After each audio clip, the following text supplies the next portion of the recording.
Parler en langue aujourd'hui, c'est un moyen de paraître crédible aux yeux de tous, un moyen de se convaincre et de convaincre les autres qu'on a bien reçu le Saint-Esprit. Voilà qu'on rentre dans une assemblée au moment de la prière, que voici tout le monde à haute voix. Vous entendez à gauche, ripopopopopopopo. À votre droite, Barakashikabala, qui dit quoi? On ne sait pas. Qui, pour interpréter toutes ces langues, on s'en moque totalement. Quelle désolation! Comment dans des assemblées où il y a des pasteurs qui disent être établis par Dieu, peut régner un aussi grand désordre spirituel, une aussi grande ignorance et méconnaissance de la doctrine de Christ. C'est pourquoi, aujourd'hui, notre thème, c'est le parler en langue selon la doctrine de Christ. Je précise bien, selon la doctrine de Christ, car il est faux parler en langue qui est célèbre aujourd'hui d'après les fausses doctrines. J'aimerais vous dire, mes frères, que dans 1 Timothée chapitre 3 verset 15, l'apôtre Paul dit à Timothée comment se conduire dans l'église du Dieu vivant qui est la colonne et l'appui de la vérité. Donc nous, l'église du Dieu vivant, nous sommes censés appuyer la vérité. Nous sommes censés soutenir, conserver, protéger la vérité. Mais voilà l'église qui est censée protéger la vérité, qui est censée la défendre, qui est la première à la rejeter, la bafouer. Oui, mes frères, l'apôtre Paul, prophétisant notre temps, déclare ceci dans 2 Timothée chapitre 3, verset 1 jusqu'au verset 5, que dans les derniers jours, il y aura des temps difficiles. De quelles difficultés parlait Paul? Pensez-vous qu'il faisait allusion à la famine, au tremblement de terre, aux guerres et autres? Non, je vais vous surprendre. Il parlait des difficultés spirituelles, c'est-à-dire que la voix de la vérité sera difficilement entendue, que la vérité sera étouffée, que beaucoup vont rentrer dans le mensonge. Donc, prêcher la vérité aujourd'hui devient difficile. C'est ça les temps difficiles que nous sommes en train de vivre. Et pour vous confirmer cela, l'apôtre Paul va au chapitre suivant, le chapitre 4, parce que là, nous sommes dans la prophétie de 2 Timothée chapitre 3, verset 1 jusqu'au verset 5. Quand nous allons au chapitre 4, verset 3 jusqu'au verset 4, il déclare ceci, « Car il viendra un temps où les hommes ne supporteront pas la saine doctrine, mais ayant la démangeaison d'entendre les choses agréables, ils se donneront une foule de docteurs selon leurs propres désirs, détourneront l'oreille de la vérité, et se tourneront vers les fables. Voici qui est accompli aujourd'hui, où les hommes ne supportent pas la saine doctrine, préfèrent détourner leur oreille du son de la vérité pour orienter leur oreille vers des choses qui ne sont pas en conformité avec la doctrine de Christ, vers des discours vains, vers des fables. Voyez-vous? Mais béni soyez-vous si vous recevez favorablement cette parole de vérité. Car selon Éphésiens chapitre 1 verset 13, il est écrit « En lui, vous aussi, après avoir entendu la parole de la vérité », c'est bien dit la parole de la vérité, l'évangile de votre salut, en lui vous avez cru et vous avez été scellés du Saint-Esprit. Donc nous avons besoin d'entendre la parole de la vérité qui est l'évangile de notre salut. Voyez-vous? Donc dans 2 Timothée chapitre 3, 1 à 5, l'apôtre Paul prophétisait ces temps difficiles où la voix de la vérité sera difficilement entendue. Et pour vous confirmer cela, dans la même prophétie, 2 Timothée 3, 1 à 5, précisément au verset 5, il dit « Ayant l'apparence de la piété, mais régnant ceux qui ont fait la force, éloigne-toi de ces hommes-là. » Voyez-vous? Donc il parle bien des hommes qui ont l'apparence de la piété, mais qui régnent ceux qui ont fait la force. C'est-à-dire qu'on a des hommes et des femmes aujourd'hui qui ont l'apparence de disciples de Christ, qui ont l'apparence de chrétiens, mais les mêmes régnent ce qui fait la force de la chrétienté, les mêmes régnent ce qui fait la force de la piété. Or, ce qui fait la force de la piété, c'est la parole de Dieu. C'est elle qui nous fortifie. Voyez-vous? Les mêmes qui se proclament comme étant disciples de Christ sont les mêmes qui régnent, qui rejettent, qui bafouent la doctrine de Christ. Et c'est ce que dit cette même prophétie au verset 2. 2 Timothée 3, 1 à 5, verset 2, il déclare que les enfants seront rebelles à leurs parents. Pensez qu'il faisait allusion à quelle rébellion? D'après 1 Corinthiens chapitre 4, verset 15, l'apôtre Paul déclare aux Corinthiens, « Quand vous aurez 10 000 maîtres en Jésus-Christ, vous n'avez pas cependant plusieurs pères, parce que c'est moi qui vous ai engendré en Jésus-Christ par l'évangile. » Donc Paul, à travers 1 Corinthiens chapitre 4, verset 15, se présente comme étant le père des Corinthiens. Ainsi, les apôtres sont nos pères. Ce sont eux qui nous ont engendrés en Jésus-Christ par l'évangile. Et nous sommes leurs enfants. Mais aujourd'hui, nous voilà qui sommes devenus rebelles aux parents. C'est-à-dire que nous sommes devenus rebelles à ce que Paul a enseigné, rebelles à ce que Pierre a enseigné, rebelles à la doctrine de Christ. Ainsi s'accomplit cette prophétie. Les enfants seront rebelles à leurs parents. Nous revenons exactement au temps des juges, que nous lisons dans Juges chapitre 17, verset 1, jusqu'au verset 6, ou précisément au verset 6, je vais lire, il est dit, « En ce temps-là, il n'y avait point de roi en Israël. Chacun faisait ce qui lui semblait bon. » Voyez-vous? Donc, il fut un temps en Israël où il n'y avait point de roi. Alors, chacun faisait ce qui lui semblait bon. Ceci est une prophétie des derniers temps que nous vivons aujourd'hui. C'est-à-dire, de la même façon qu'il n'y avait point de roi en Israël et que chacun faisait ce qui lui semble bon, ainsi, Israël est une prophétie de l'Église. Donc, dans une Église où Christ n'est pas roi, chacun fait ce qui lui semble bon. Car qui est notre roi? Le roi des rois, c'est Jésus-Christ. Selon Apocalypse chapitre 17, verset 14. Là où Christ ne règne pas, il y a toutes sortes de désordres spirituels. Là où Christ ne règne pas, chacun fait comme bon lui semble. Et quand je parle de Christ, selon Apocalypse chapitre 19, verset 13, son nom est la parole de Dieu. C'est-à-dire, Jésus-Christ égale à la parole de Dieu. C'est pourquoi on nous dit, au commencement était la parole était avec Dieu et la parole était Dieu. Jean chapitre 1, verset 1. Donc, Jésus est égal à la parole. Jésus, c'est la parole.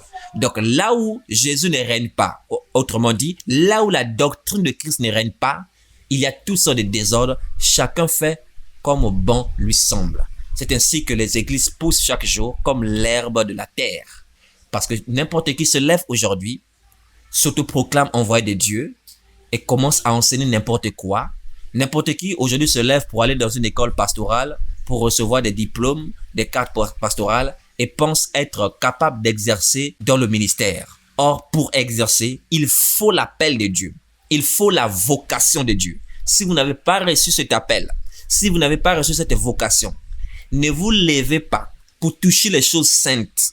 Sinon, Dieu va vous demander cela au dernier jour. Il va vous frapper sévèrement, même si vous êtes motivé à enseigner.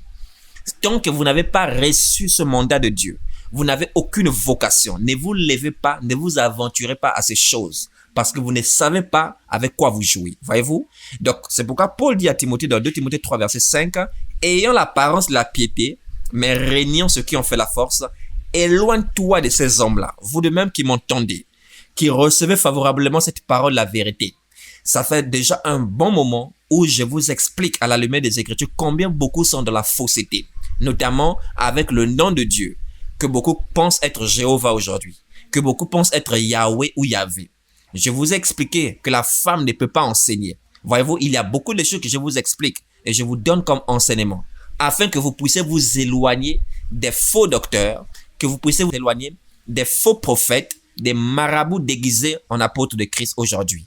Donc, vous qui recevez favorablement cette parole, sachez que selon 2 Timothée 3, verset 5, il est dit « Éloignez-vous de ces hommes-là ». C'est Paul qui le dit à Timothée. « Éloigne-toi de ces hommes-là ». Que Dieu vous bénisse abondamment.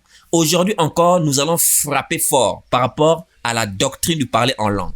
Parce que comment dans une assemblée où il y a un pasteur qui dit que c'est Dieu qui l'a établi, peut régner une aussi grande ignorance, un aussi grand désordre spirituel. Voyez-vous, je voudrais vous interpeller mes frères, bien que cet enseignement soit un peu long, il est néanmoins très très important afin de vous dépouiller des fausses croyances, des fausses onctions, des fausses doctrines, des croyances étrangères à la doctrine de Christ. Donc, il est important que vous suiviez vraiment cet enseignement jusqu'à la fin comme un traitement que vous prenez, qu'il faut respecter jusqu'au bout. Que Dieu vous bénisse. Ouvrons ensemble 1 Corinthiens chapitre 14 qui traite la question du parler en langue pour que nous puissions comprendre ce que la doctrine de Christ dit à propos du parler en langue.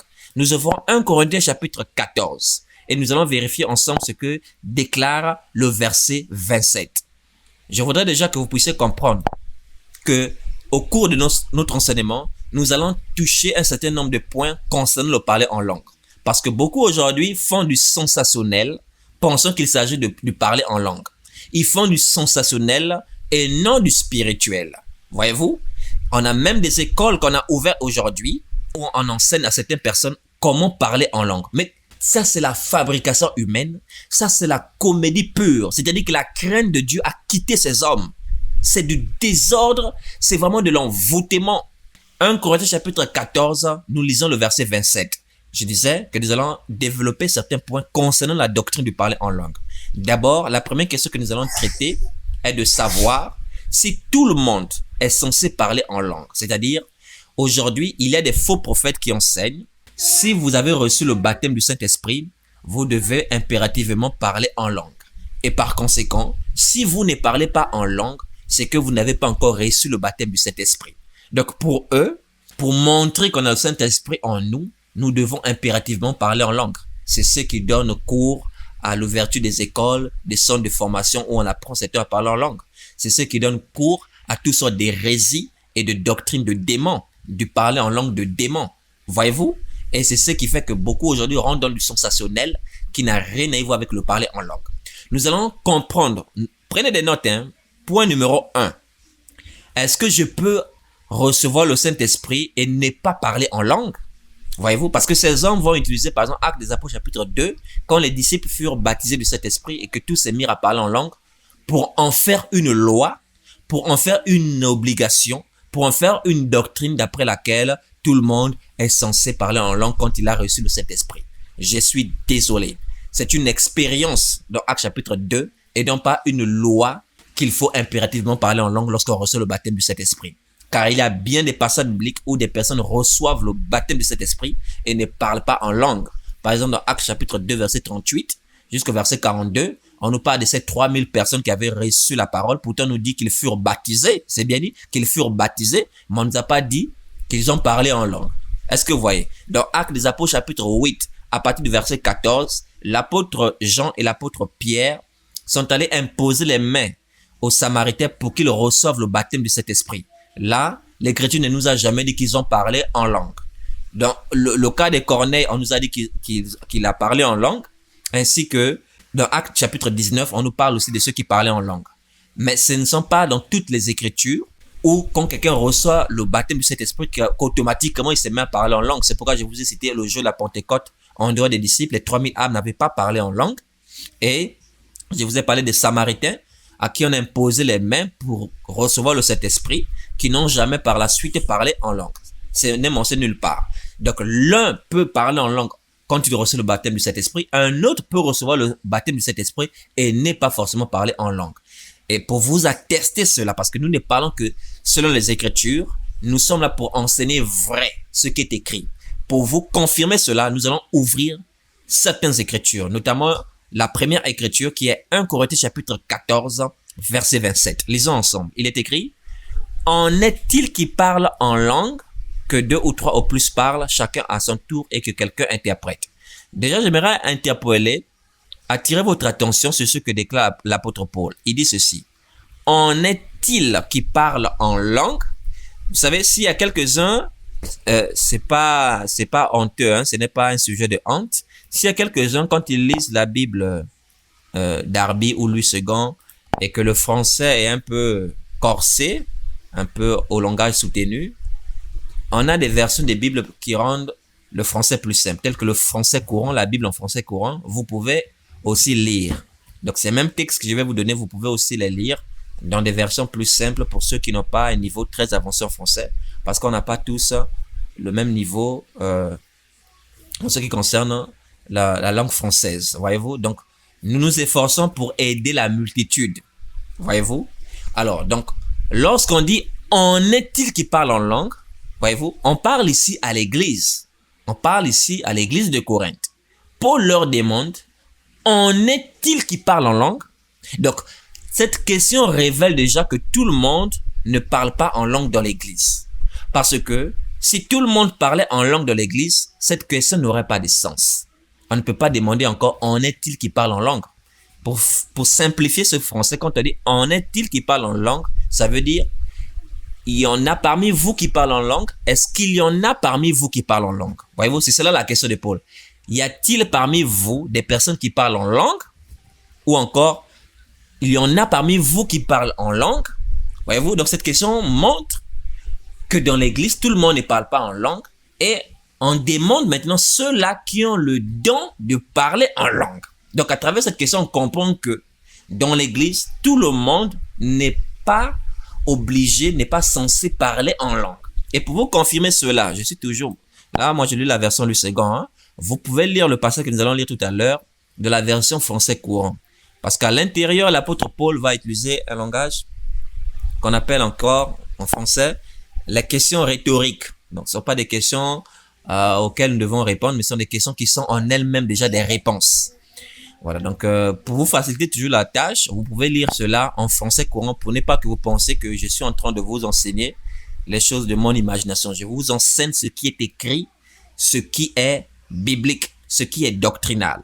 1 Corinthiens chapitre 12, je vais lire à partir du verset 28 jusqu'au verset 30, vous allez suivre. Il est écrit: et Dieu a établi dans l'Église premièrement des apôtres, secondement des prophètes, troisièmement des docteurs, ensuite ceux qui ont le don des miracles, puis ceux qui ont le don de guérir, de secourir, de gouverner, de parler diverses langues. Tous sont-ils apôtres?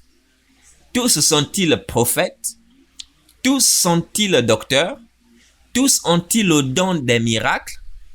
Tous ont-ils le don des guérisons? Tous parlent-ils en langue? Tous interprètent-ils? Ok. Selon 1 Corinthiens chapitre 12, 28 à 30, vous allez remarquer qu'au verset 28, l'apôtre Paul nous fait comprendre que Dieu a établi dans l'Église premièrement des apôtres, secondement des prophètes, troisièmement des docteurs, ensuite ceux qui ont le don des miracles, puis ceux qui ont le don de guérir, de secourir, de gouverner, de parler diverses langues. Mais quand nous allons au verset 29, il va employer un style de langage qu'on appelle les questions rhétoriques. Tous sont-ils apôtres? En fait, ça veut dire, pour simplifier ce qu'il est en train de dire, il est en train de dire tout le monde ne peut pas être apôtre. Tout le monde ne peut pas être prophète. Tout le monde ne peut pas être docteur. Tout le monde ne peut pas avoir le don des miracles. Tout le monde ne peut pas avoir le don des guérisons. Tout le monde ne peut pas parler en langue et tout le monde ne peut pas interpréter ces langues. Voyez-vous?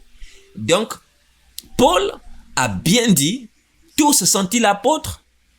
Verset 30. Tous ont-ils le don de guérison?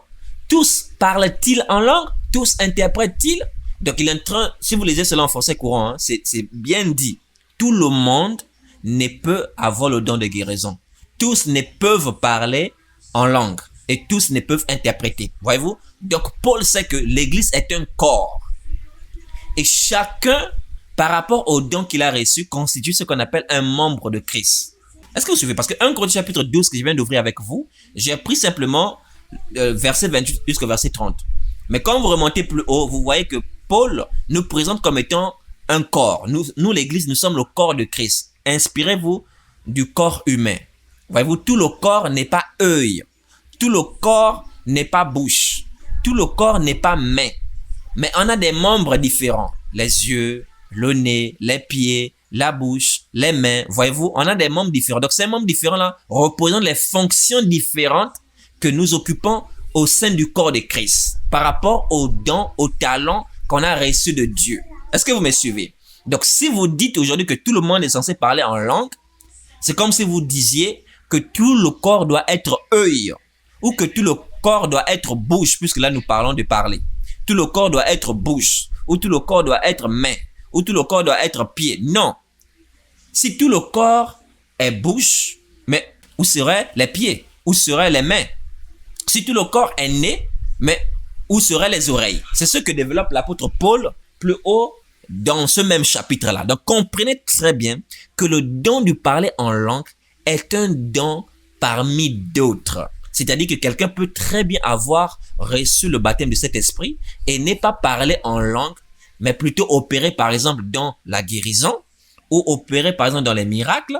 Un autre, regardez, il a parlé ici de secourir. Donc, pour ceux qui ont apporté l'assistance financière, matérielle aux personnes qui sont en détresse. C'est aussi un don.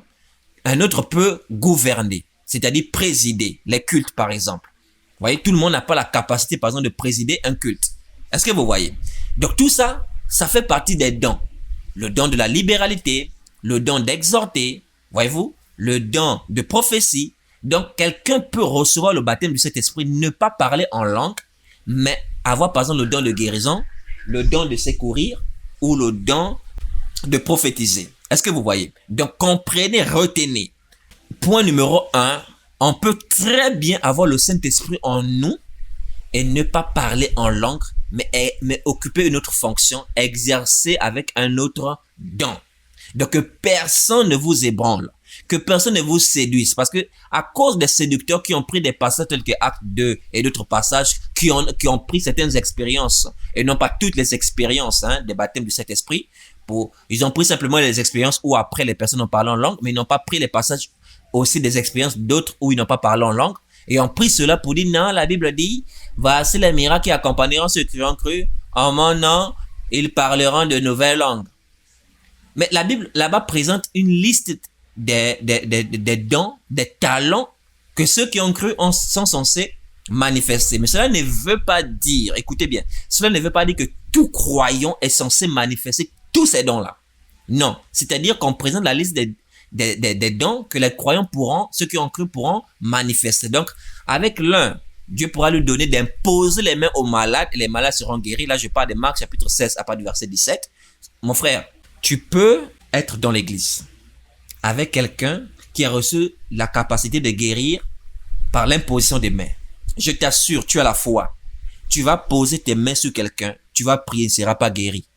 Celui qui a reçu le don là, quand il va poser ses mains, la personne sera guérie.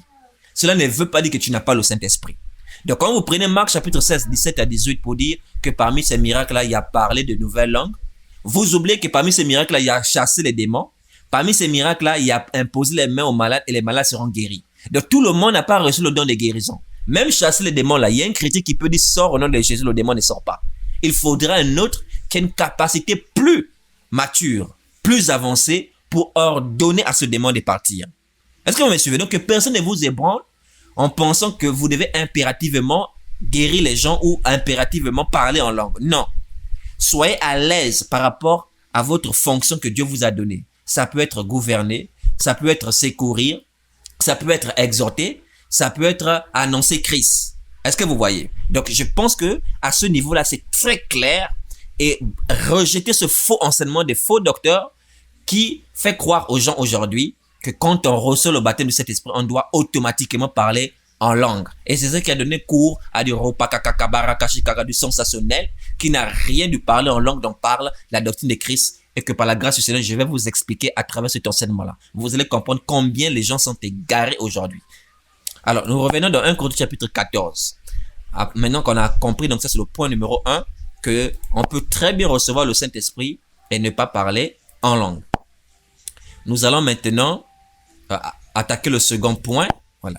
La deuxième chose, nous allons demander à l'Écriture, est-ce qu'il est permis, d'après la doctrine de Christ, que pendant le culte, les enfants de Dieu sont là, nous sommes rassemblés pour l'édification, et que pendant la période de culte, que plus de 3 personnes se mettent par exemple à parler en langue.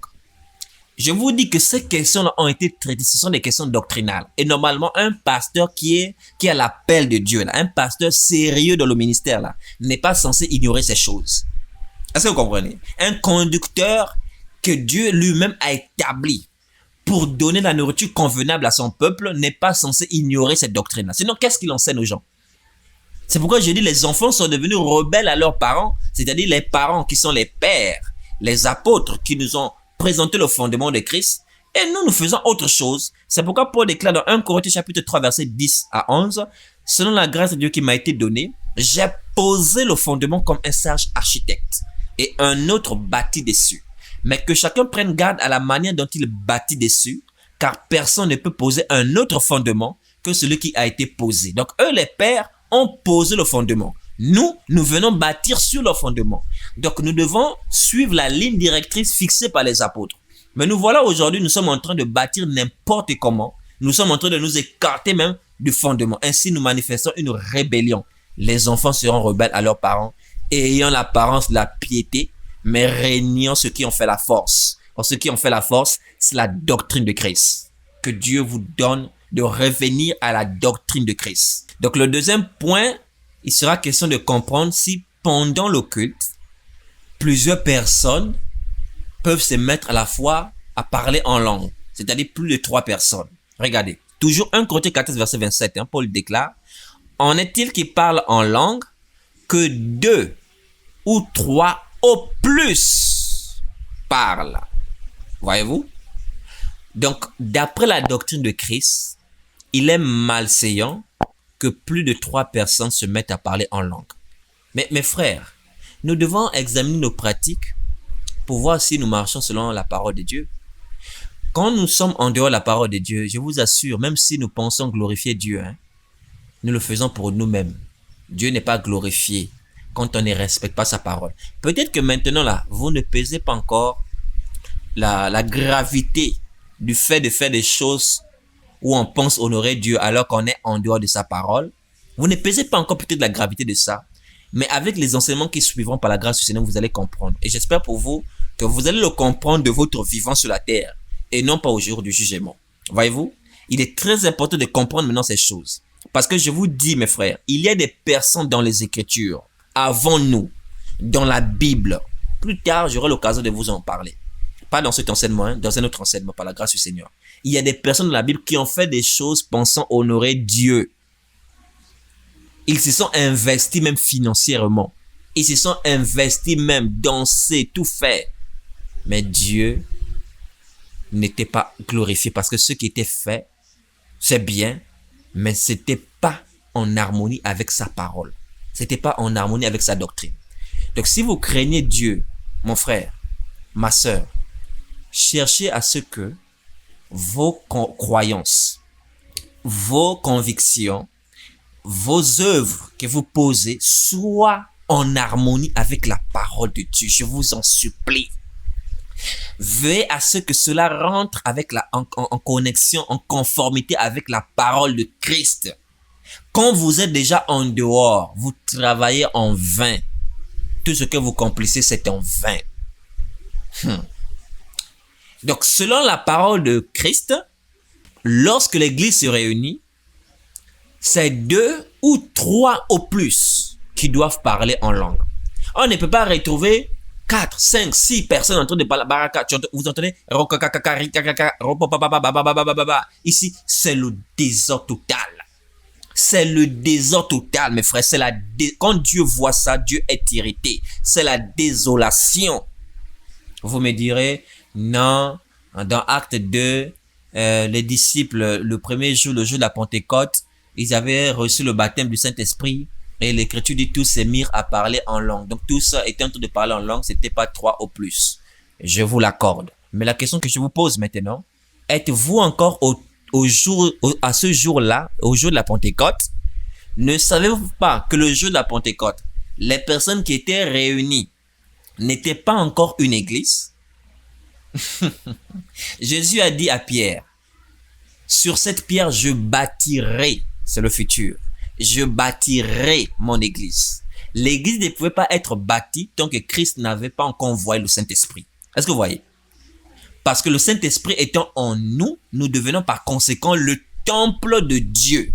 C'est à ce moment qu'on me désigne comme étant église de Dieu parce que Dieu vit en moi par son esprit. Voyez-vous? Donc dans Acte 2, les disciples attendaient le Saint-Esprit. Ils n'avaient pas encore reçu le Saint-Esprit.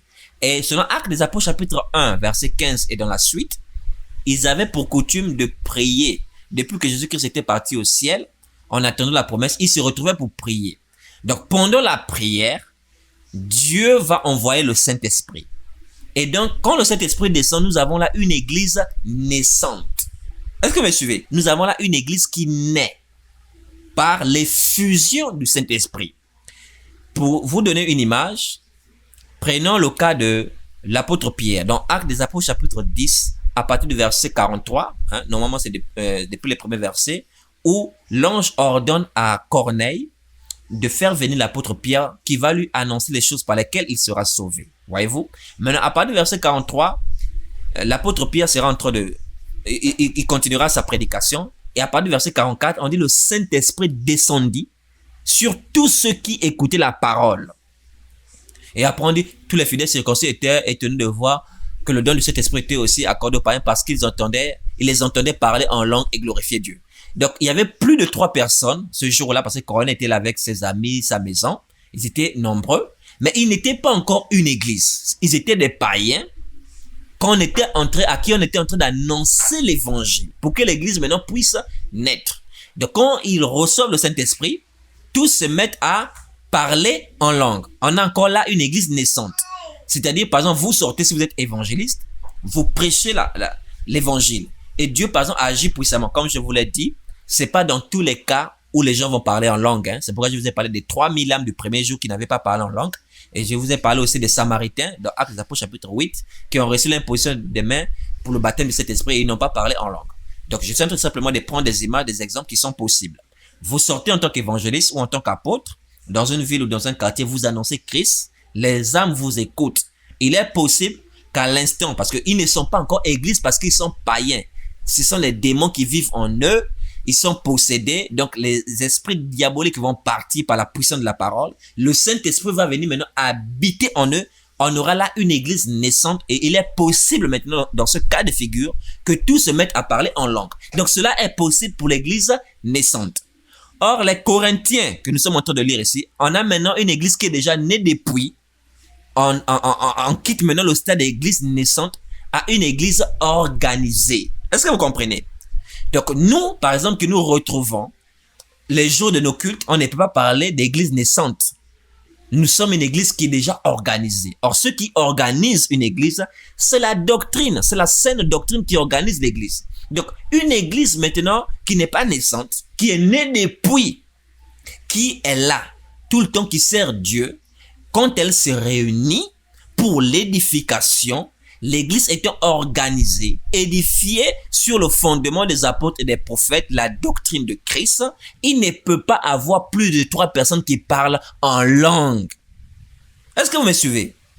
Sinon, je comprends maintenant pourquoi dans vos lieux de prière, vous avez pour coutume d'inviter le Saint-Esprit. En fait, vous êtes encore à l'étape d'église naissante. Vous invitez encore le Saint-Esprit. Vous voulez que le Saint-Esprit descende combien de fois sur vous? Quand on a reçu le consolateur, Jésus a dit aux disciples qu'il leur donnera un autre consolateur qui va demeurer avec eux éternellement. Quand on reçoit le Saint-Esprit, on dit nous sommes une habitation de Dieu en esprit. Éphésiens chapitre 2, verset 22. Nous sommes une habitation de Dieu en esprit. Je dis bien habitation, là où Dieu habite. Nous sommes la maison de Dieu. Je ne parle pas d'un site de visite où Dieu vient nous visiter et repart. Et c'est malheureux d'entendre aujourd'hui des gens qui disent être chrétiens, qui disent que Dieu nous a visités. Mais comment pouvez-vous dire que Dieu nous a visités si vous êtes une habitation de Dieu?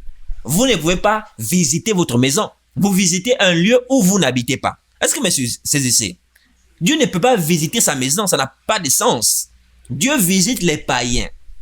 Tout comme Dieu avait visité les enfants d'Israël parce qu'ils n'étaient pas encore sauvés. Le sacrifice de Christ n'était pas encore fait. Quand Jésus avait accompli un grand miracle, ils ont dit, Dieu a visité son peuple. C'est normal. Ils n'étaient pas régénérés. Ils n'avaient pas reçu le baptême de cet esprit. Voyez-vous? Et dans même 1 Pierre chapitre 2, à partir du verset 11, l'apôtre Pierre nous parle comment nous devons nous comporter parmi les païens. Nous qui sommes étrangers et voyageurs sur la terre, nous abstenons de convoitises charnelles qui font la guerre à l'âme. Et dans les versets qui suivent, il parle des païens. Il dit, nous devons avoir une bonne conduite parmi les païens pour qu'au jour où Dieu les visitera. Il parle de la visite là-bas. Il dit, au jour où Dieu les visitera, ils puissent glorifier Dieu. Voyez-vous? Donc, il dit bien, Dieu visitera les païens. Donc, Dieu visite les païens. Mais vous vous retrouvez dans une assemblée, vous dites Dieu vous a visité. Vous priez, vous chantez pour que le Saint-Esprit descende. Mais c'est grave. C'est la preuve que vous n'êtes pas une habitation de Dieu en esprit. Si le Saint-Esprit vit en vous, partout où vous allez, vous le transportez avec vous. Vous ne le savez pas? Vous êtes le temple de Dieu. C'est pourquoi Paul dit dans 1 Corinthiens 3, verset 16, ne savez-vous pas que vous êtes le temple de Dieu et que l'Esprit de Dieu habite en vous? Moi et mon Père, nous viendrons faire notre demeure chez lui. Donc Dieu habite en vous. Partout où vous allez, vous transporter Dieu avec vous. Pour le chrétien, on ne parle pas de Dieu qui le visite ou l'onction, le Saint-Esprit qui descend encore sur lui. Je suis désolé. Pour le chrétien, on parle maintenant d'être rempli de cet esprit. C'est ce que déclare Paul dans Éphésiens chapitre 5, verset 18. Il dit, ne vous enivrez pas de vin, mais soyez au contraire remplis du Saint-Esprit. Voyez-vous, c'est-à-dire que comme le Saint-Esprit vit en nous, nous devons faire le plein du Saint-Esprit en lisant la parole, en priant, en jeûnant, en accomplissant les actions qui nous poussent à grandir spirituellement. C'est-à-dire que l'Esprit grandit en nous. L'Esprit nous remplit. Donc on parle d'être rempli de cet Esprit et non pas de recevoir encore le Saint-Esprit. Ah! Il y a trop de fausseté aujourd'hui. Des gens qui disent être église, qui prient pour que le Saint-Esprit descende encore sur eux. Et c'est pourquoi démarrent les rikakaka, les borokokoko, les shikaparaka. On dit que c'est l'onction qui est descendue. On dit que c'est Dieu qui nous a visités. Ça, c'est du sensationnel. Ça n'a rien de spirituel. Voyez-vous? Sinon, c'est d'autres esprits qui vous visitent. Je préfère être cash avec vous parce que ce que vous faites là n'est pas en conformité avec la doctrine de Christ. Il n'est écrit dans aucun verset où les premiers chrétiens se retrouvent et ils prient pour que le Saint-Esprit descende encore sur eux. Ça n'a aucun sens. Les apôtres, dans Actes des Apôtres chapitre 8, comme j'ai parlé de Jean et Pierre, avaient prié pour les Samaritains qui n'avaient pas encore reçu le Saint-Esprit afin que Dieu leur accorde le Saint-Esprit. C'est ce que fit aussi Paul dans Actes des Apôtres chapitre 19, verset 5 jusqu'au verset 6, où il imposa les mains à ces 12 qui étaient à Éphèse afin qu'ils reçoivent le baptême du Saint-Esprit. Donc ceci est valable pour ceux qui n'ont pas encore reçu le Saint-Esprit. Mais une fois qu'on l'a reçu, partout où nous allons, nous transportons avec nous le Saint-Esprit. Nous sommes une habitation de Dieu en esprit et non pas un lieu de visite ou un site de visite. Est-ce que vous comprenez cela? Donc on n'a pas à prier ni à chanter. Si vous avez des chansons dans vos téléphones, où on demande à l'Esprit de Dieu de descendre, effacez de telles chansons. C'est du sensationnel, ça n'a rien de la vérité. Ça n'a rien du spirituel, ça n'a rien de la doctrine de Christ. C'est non conforme à sa parole. Tout comme je vous avais dit, si vous avez des chansons où on parle de Jéhovah Yahweh, soit faites l'effort de traduire cela par l'Éternel ou plutôt par Jésus-Christ. Parce que Colossiens 3, verset 17 déclare, quoi que vous fassiez en parole ou en œuvre, faites tout au nom du Seigneur Jésus. Faites tout au nom du Seigneur Jésus. Colossiens chapitre 3, verset 17. Mais sinon, écoutez les Jéhovah, les Yahweh, c'est des choses que vous devez rejeter. Est-ce que vous me suivez? Alors, donc d'après la doctrine de Christ, tout le monde n'est pas censé parler en langue. Point numéro 1, on peut très bien voir le baptême du Saint-Esprit n'est pas parler en langue. Point numéro 2, dans une église qui est déjà née, et non pas une église naissante, une église organisée, pas plus de 3 personnes sont censées parler en langue. Mais que se passe-t-il aujourd'hui? Barakashi Kakaka, tout le monde. C'est du désordre spirituel. Nous évoluons.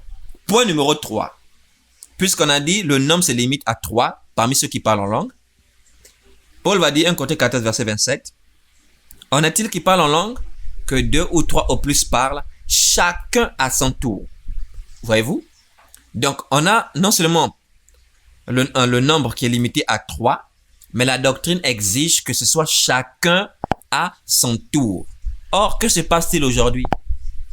Que se passe-t-il aujourd'hui? Au monde après, tout le monde, c'est du boucan, c'est du désordre spirituel. Frère, vous devez sortir de cette ignorance. Il est l'heure que vous sachiez marcher conformément à la parole de Dieu. Il est l'heure que vous reveniez à la doctrine de Christ. 2, 3, 4, 5, 6 personnes peuvent se mettre à parler en même temps en langue dans une église organisée, dans une église qui est bâtie sur le fondement des apôtres. Chacun à son tour. Je pense que si la doctrine de Christ était appliquée dans vos assemblées, on aurait tout de suite su entre celui qui fait la comédie et celui qui a reçu vraiment le don. Est-ce que vous me saisissez? Parce que, vu que tu ne parleras pas en même temps que l'autre, donc, on va te laisser parler seul et on t'écoute. Mon frère ou ma soeur, si tu es là pour faire l'imitation, ou tu es là pour faire la comédie, ou du sensationnel, ah, mais ce sera chaud. Il y en a même qui parlent avec des esprits de démons. Ah oui, ne savez-vous pas que ce que vous faites là-bas, les spirites aussi en fait autant? L'église n'est même pas documentée. Oui, l'église n'est même pas cultivée. Renseignez-vous, on appelle cela la glossolalie. Les spirites en fait autant. C'est-à-dire quelqu'un qui est possédé par un esprit de l'au-delà, se met à parler à une langue bizarre. Si vous étiez suffisamment documenté, vous aurez déjà commencé à sentir qu'il y a quelque chose qui ne va pas dans vos assemblées. Parce que c'est exactement ce qui se passe dans le spiritisme. Et je vais vous choquer en vous disant, c'est une pratique du spirit qui a été infiltrée dans l'église. Parce que le parler en langue tel que cela est présenté dans la doctrine de Christ n'a rien de ce que vous faites dans vos assemblées là. Je vais vous choquer, restez calme. Je vais vous expliquer le parler en langue selon la doctrine de Christ. Et les gens même s'aventurent à parler en langue, ne comprennent même pas quelle est l'utilité de ce don-là. Restez calme, attachez votre ceinture. C'est votre délivrance. La doctrine de Christ vient pour vous délivrer. Il est écrit dans Jean chapitre 8, verset 32. Vous connaîtrez la vérité et la vérité vous affranchira. Or, la vérité, selon Jean chapitre 17, verset 17, c'est la parole de Dieu. Sanctifie-la par ta vérité. Ta parole est la vérité. Donc, recevez cette parole-là. Elle va vous libérer de toutes ces influences-là. Il y en a qui le font vraiment pousser par des démons. D'autres simplement par l'habitude, le fait de côtoyer de telles personnes. Nous, on rentre aussi dans du sensationnel. C'est pourquoi vous voyez même des enfants aujourd'hui rigolent avec ça. N'avez-vous jamais entendu, même sur les réseaux sociaux, des enfants, par exemple, qui font bakashi kakaro kokoko et qui ont l'air sérieux dans ce qu'ils font en imitant ce que font les grandes personnes? Il y a même des humoristes qui le font de leur comédie aujourd'hui. C'est du sensationnel, ça n'a rien du parler en langue dont parlent les Écritures. Restez calme, attachez votre ceinture. C'est pas fini, c'est votre délivrance. Chacun a son tour. Est-ce que vous voyez? Ça, c'était le troisième point. Donc, on peut pas avoir tout le monde parler simultanément dans une église qui est bâtie sur le fondement de Christ. Et on dit, après, toujours 1 Corinthiens 14, verset 27, après avoir dit chacun à son tour, Paul déclare, et que quelqu'un interprète. Ah, c'est ce que je vous disais quand j'introduisais l'enseignement. Vous entendez rikakakaka ici, ripopopopo par là, mais qui pour interpréter toutes ces langues? Personne. Parfois même celui qui enseigne, à un moment pendant son enseignement glisse, ripapapapakaka, et vous entendez amen papa, amen maman. Mais comment peux-tu dire amen alors que tu ne sais même pas ce qu'il dit? C'est ce que Paul dit dans ce passage. Regardez, je vais remonter au verset 15 jusqu'à 16, 1 Corinthiens 14. Regardez ce qu'il va dire au verset 15. Que faire donc? Je prierai par l'esprit. Notez bien cela, prier. Je prierai par l'esprit, mais je prierai aussi avec l'intelligence. Je chanterai. Retenez aussi chanter. Je chanterai par l'esprit. Je vais revenir. Retenez prier et chanter. Je sais pourquoi je vous dis retenez prier et chanter. Je vais y revenir plus tard. Je prierai par l'esprit. Je chanterai aussi par l'esprit. Je chanterai par l'esprit, mais je chanterai aussi avec l'intelligence. Regardez, verset 16. Autrement, si tu rends grâce par l'esprit, comment celui qui est dans les rangs de l'homme du peuple répondra-t-il amen à ton action de grâce, puisqu'il ne sait pas ce que tu dis? Voyez-vous, aujourd'hui on a des comédiens. Quelqu'un qui est là, il rentre dans ses sensations. Vous savez, tout le monde peut le faire, hein? Parce que l'être humain a 3 dimensions. La dimension de l'esprit, la dimension de l'âme et la dimension du corps. Nous tous, on peut rentrer dans les sensations. Est-ce que vous voyez? Il suffit de vous lâcher simplement. On rentre dans le sensationnel, on va penser que c'est le Saint-Esprit qui est en train d'agir. Or, c'est simplement les sensations de l'homme. Même un païen qui n'a pas l'Esprit de Dieu en lui, il est simplement dans ses sensations. S'il lâche, il se lâche simplement, vous verrez qu'il va même parler soi-disant en langue telle que vous faites mieux que vous-même. Et voilà, on entend seulement rikakakaka. Oh là là là, les bras d'Adalos. Et vous entendez quelqu'un, yes papa. Amen, tu reçois. Mais tu reçois quoi? Tu ne sais pas ce qui est dit. Vous voyez combien les gens sont égarés aujourd'hui? Revenons à ce que nous dit Paul. Donc Paul demande qu'il y ait quelqu'un qui interprète. Voyez-vous? Donc d'après la doctrine de Christ, mon frère, tu ne peux pas te mettre à libérer ton parler en langue que nous on n'écoute pas, disons qu'on ne comprend pas. Et facilement comme ça, on te laisse dans l'église. Venez là où moi j'enseigne, faire ça. Ce jour-là, il y a 2 choses possibles. Soit vous allez retourner, ne plus jamais revenir, soit vous allez vous repentir sur place. On ne peut pas accepter des choses qui sont étrangères à la doctrine de Christ parmi nous. C'est pas possible. Nous restons sur les bornes posées par nos pères. On ne les déplace pas. Tu ne déplaceras point la borne ancienne posée par tes pères. Oh, que Dieu m'accorde la grâce pour pouvoir rentrer dans la révélation par rapport à la borne ancienne. Ah, j'aime cet enseignement. Alors, donc, tu ne peux pas terminer ton rikakakakabakababa et les gens vont dire amen. Jamais. Tu vas interpréter ça. Tu sais pourquoi je dis tu vas interpréter ça? Parce que Paul dit ceci dans 1 Corinthiens 14, regardez, verset 13. Si tu penses compter sur quelqu'un d'autre pour interpréter ce que tu viens de dire là, tu fais fausse route. Regardez, 1 Corinthiens 14, verset 13. Il dit, c'est pourquoi que celui qui parle en langue prie. Voilà, 1 Corinthiens 14, 13. Que celui qui parle en langue prie pour avoir le don d'interpréter. Voyez-vous? Donc, tu dois prier. Si tu jures que toi là, c'est le parler en langue que Dieu t'a accordé comme don. Tu dois prier pour qu'il te donne aussi d'interpréter cela.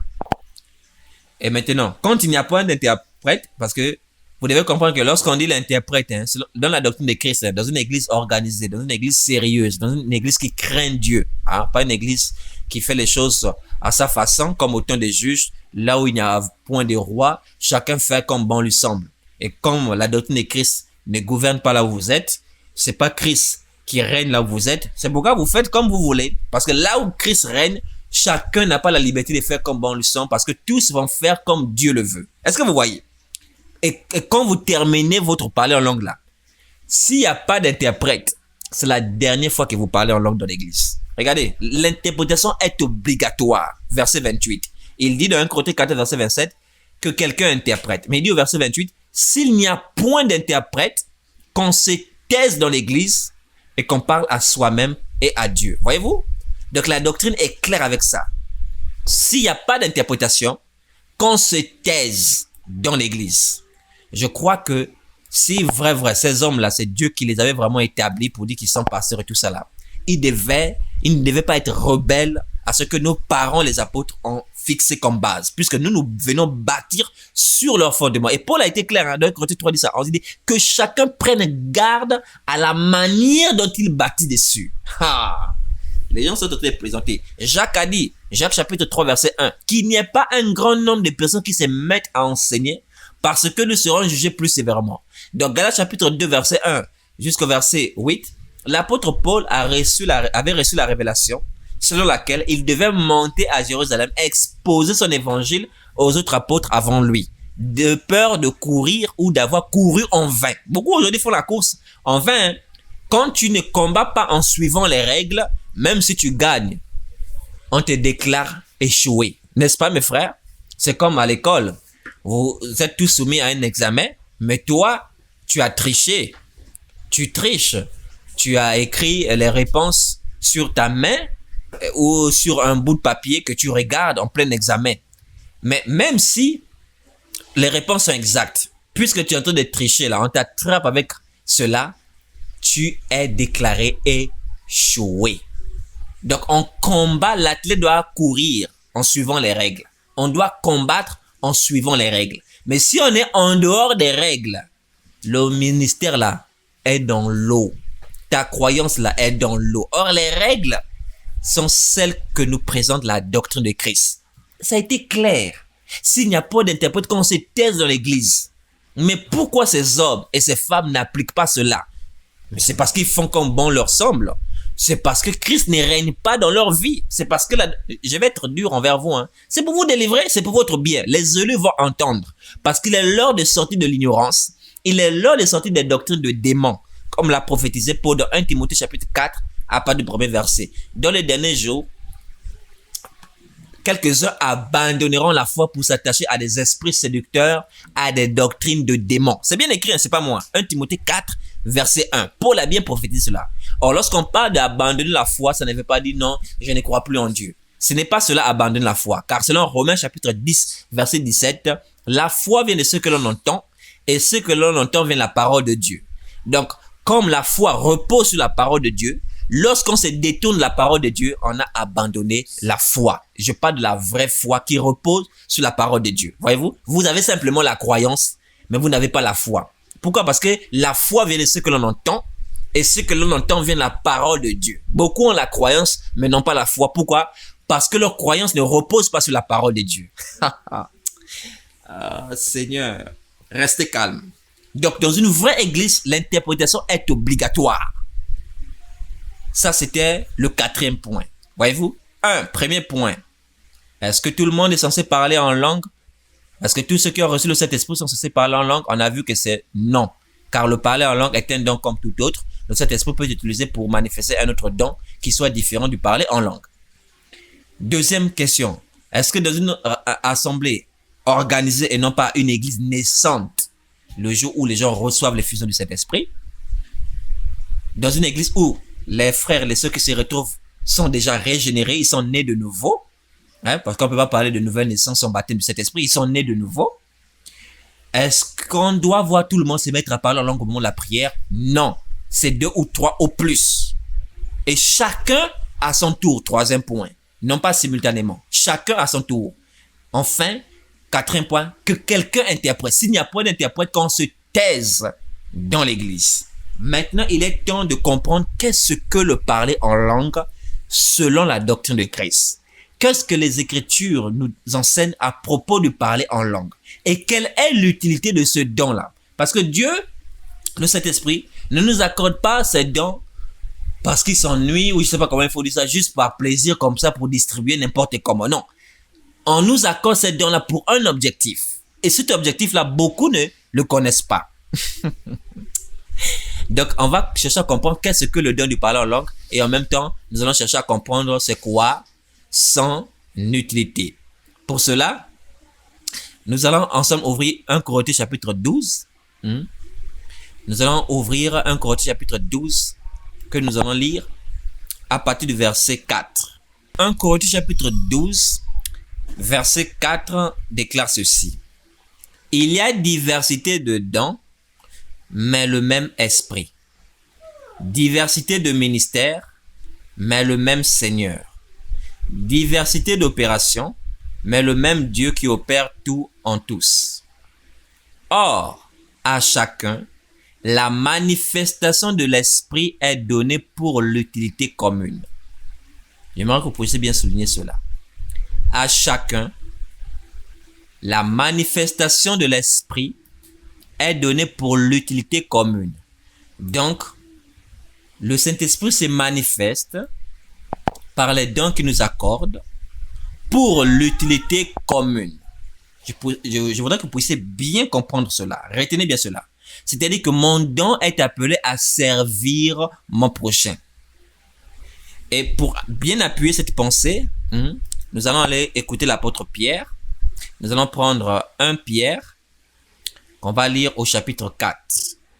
1 Pierre chapitre 4 à partir du verset 10. Il est écrit: comme de bons dispensateurs des diverses grâces de Dieu, que chacun de vous mette au service des autres le don qu'il a reçu. Je m'arrête à ce niveau. Donc, nous sommes appelés à mettre au service des autres le don qu'on a reçu. Donc, si toi tu dis que le don que tu as reçu, c'est parler en langue, tu dois comprendre que le Saint-Esprit t'a accordé cela. Si c'est vraiment le Saint-Esprit qui t'a accordé cela, pour que tu puisses mettre cela au service des autres. C'est pour l'utilité commune. Or, ce qui se passe aujourd'hui, ce n'est pas pour l'utilité commune. Pourquoi? Parce que nombreux qui font leur ikakabakabarakaba, leur ikabakabakara n'édifie en rien les autres.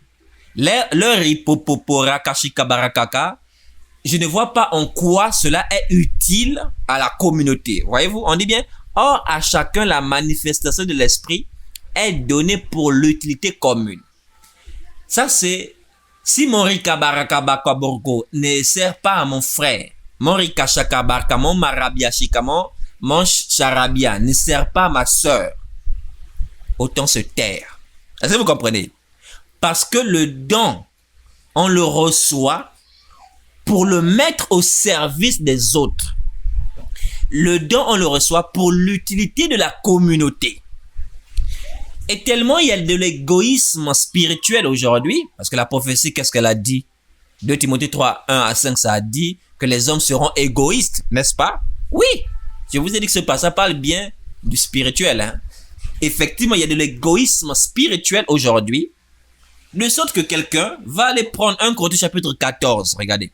1 Corinthiens chapitre 14, verset 4, où Paul dit que celui qui parle en langue s'édifie lui-même et il va en faire une loi d'après laquelle parler en langue, c'est un don que le Saint-Esprit nous accorde pour notre auto-édification. 1 Corinthiens 14, verset 4, on dit celui qui parle en langue s'édifie lui-même. Or, ils oublient que Paul dit ceci dans la suite: celui qui prophétise édifie l'église. Donc, il met en parallèle celui qui parle en langue avec celui qui prophétise. Mais ce que Paul veut et ce que Dieu veut, c'est que toute la communauté, donc toute l'église soit édifiée. C'est pourquoi il dit au verset 13, 1 Corinthiens 14, verset 13, c'est pourquoi, écoutez bien, il a bien dit, c'est pourquoi que celui qui parle en langue prie pour avoir le don d'interpréter. C'est-à-dire que le Saint-Esprit n'a pas accordé le don de parler en langue pour que cela ne serve qu'à la personne qui a reçu ce don. Je suis désolé de vous surprendre. Jusqu'à ce qu'on ait l'interprétation, ce don n'est utile en rien à la communauté. Est-ce que vous voyez? C'est pourquoi maintenant, comme le Saint-Esprit, en vérité, n'accorde pas un don spirituel pour que ce soit uniquement au service de la personne qui l'a reçu, donc qui serait de l'égoïsme spirituel. C'est pourquoi en même temps, il y a ce qu'on appelle le don d'interpréter, auquel celui qui a reçu le don de parler en langue doit aspirer. Il doit prier pour l'obtenir. Comme ça, quand il finit de parler en langue, il nous donne l'interprétation et là, son don maintenant des langues devient utile pour toute la communauté. C'est pourquoi Paul a dit, s'il n'y a point d'interprète, qu'on se taise dans l'église. Or, ce qui se passe aujourd'hui, non, la Bible dit, celui qui parle en langue s'édifie lui-même. Est-ce que Paul l'a dit dans un esprit vous encourageant de ne vous édifier que vous-même? Paul n'est pas un égoïste spirituel, je suis désolé, c'est vous qui ne l'avez pas compris. Il était en train de faire remarquer qu'effectivement, celui qui parle en langue s'édifie lui-même, contrairement à celui qui prophétise, qui édifie l'église. Il y a une grande ignorance de la sainte doctrine aujourd'hui. Et là où la doctrine de Christ ne règne point, chacun fait comme bon lui semble, chacun fonctionne comme il le veut. Mais les élus reviendront à la voie de la vérité. Les élus fuiront les hommes ayant l'apparence de la piété, mais régnant ceux qui ont fait la force, c'est-à-dire la doctrine de Christ. Regardez. Nous revenons dans 1 Corinthiens chapitre 12. Là, nous avons compris que, en fait, parler en langue est un don qui doit servir aussi à toute la communauté. C'est pourquoi celui qui parle doit prier pour que Dieu lui accorde d'interpréter. Sinon, qu'il se taise. 1 Corinthiens chapitre 12. Nous étions en train de lire les dons spirituels. Donc, nous étions au verset 7. Or, à chacun, la manifestation de l'esprit est donnée pour l'utilité commune. Mais jusqu'à présent, on n'a pas encore développé ce qu'est le parler en langue. On évolue. Soyez patient. En effet, à l'un est donné par l'esprit une parole de sagesse, à un autre une parole de connaissance selon le même esprit, à un autre, voyez-vous, il dit bien à un autre, il ne dit pas à tout le monde. À un autre, il dit à l'un une parole de sagesse, donc tout le monde n'a pas reçu la parole de sagesse. Je suis désolé, il y a des gens de l'église qui agissent en insensé, tout le monde n'a pas reçu la parole de sagesse. C'est pas tous qui ont reçu la parole de connaissance.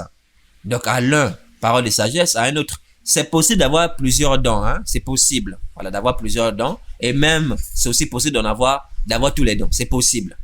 Mais en général, c'est réparti selon la bonne volonté de Dieu, selon la volonté de Dieu, les uns comme les autres, pour que nous puissions nous compléter les uns les autres. En effet, à l'un est donné par l'esprit, par des sagesse, et vais-moi au verset 9, à un autre la foi, par le même esprit, à un autre le don des guérisons, par le même esprit, à un autre le don d'opérer des miracles, à un autre la prophétie, à un autre le discernement des esprits, à un autre la diversité des langues. Soulignez cela. À un autre l'interprétation des langues. Voyez-vous? Donc, lorsque nous parlons du don de parler en langue, là on va maintenant toucher le fond. Qu'est-ce que le don de parler en langue? Qu'est-ce que le don du parler en langue?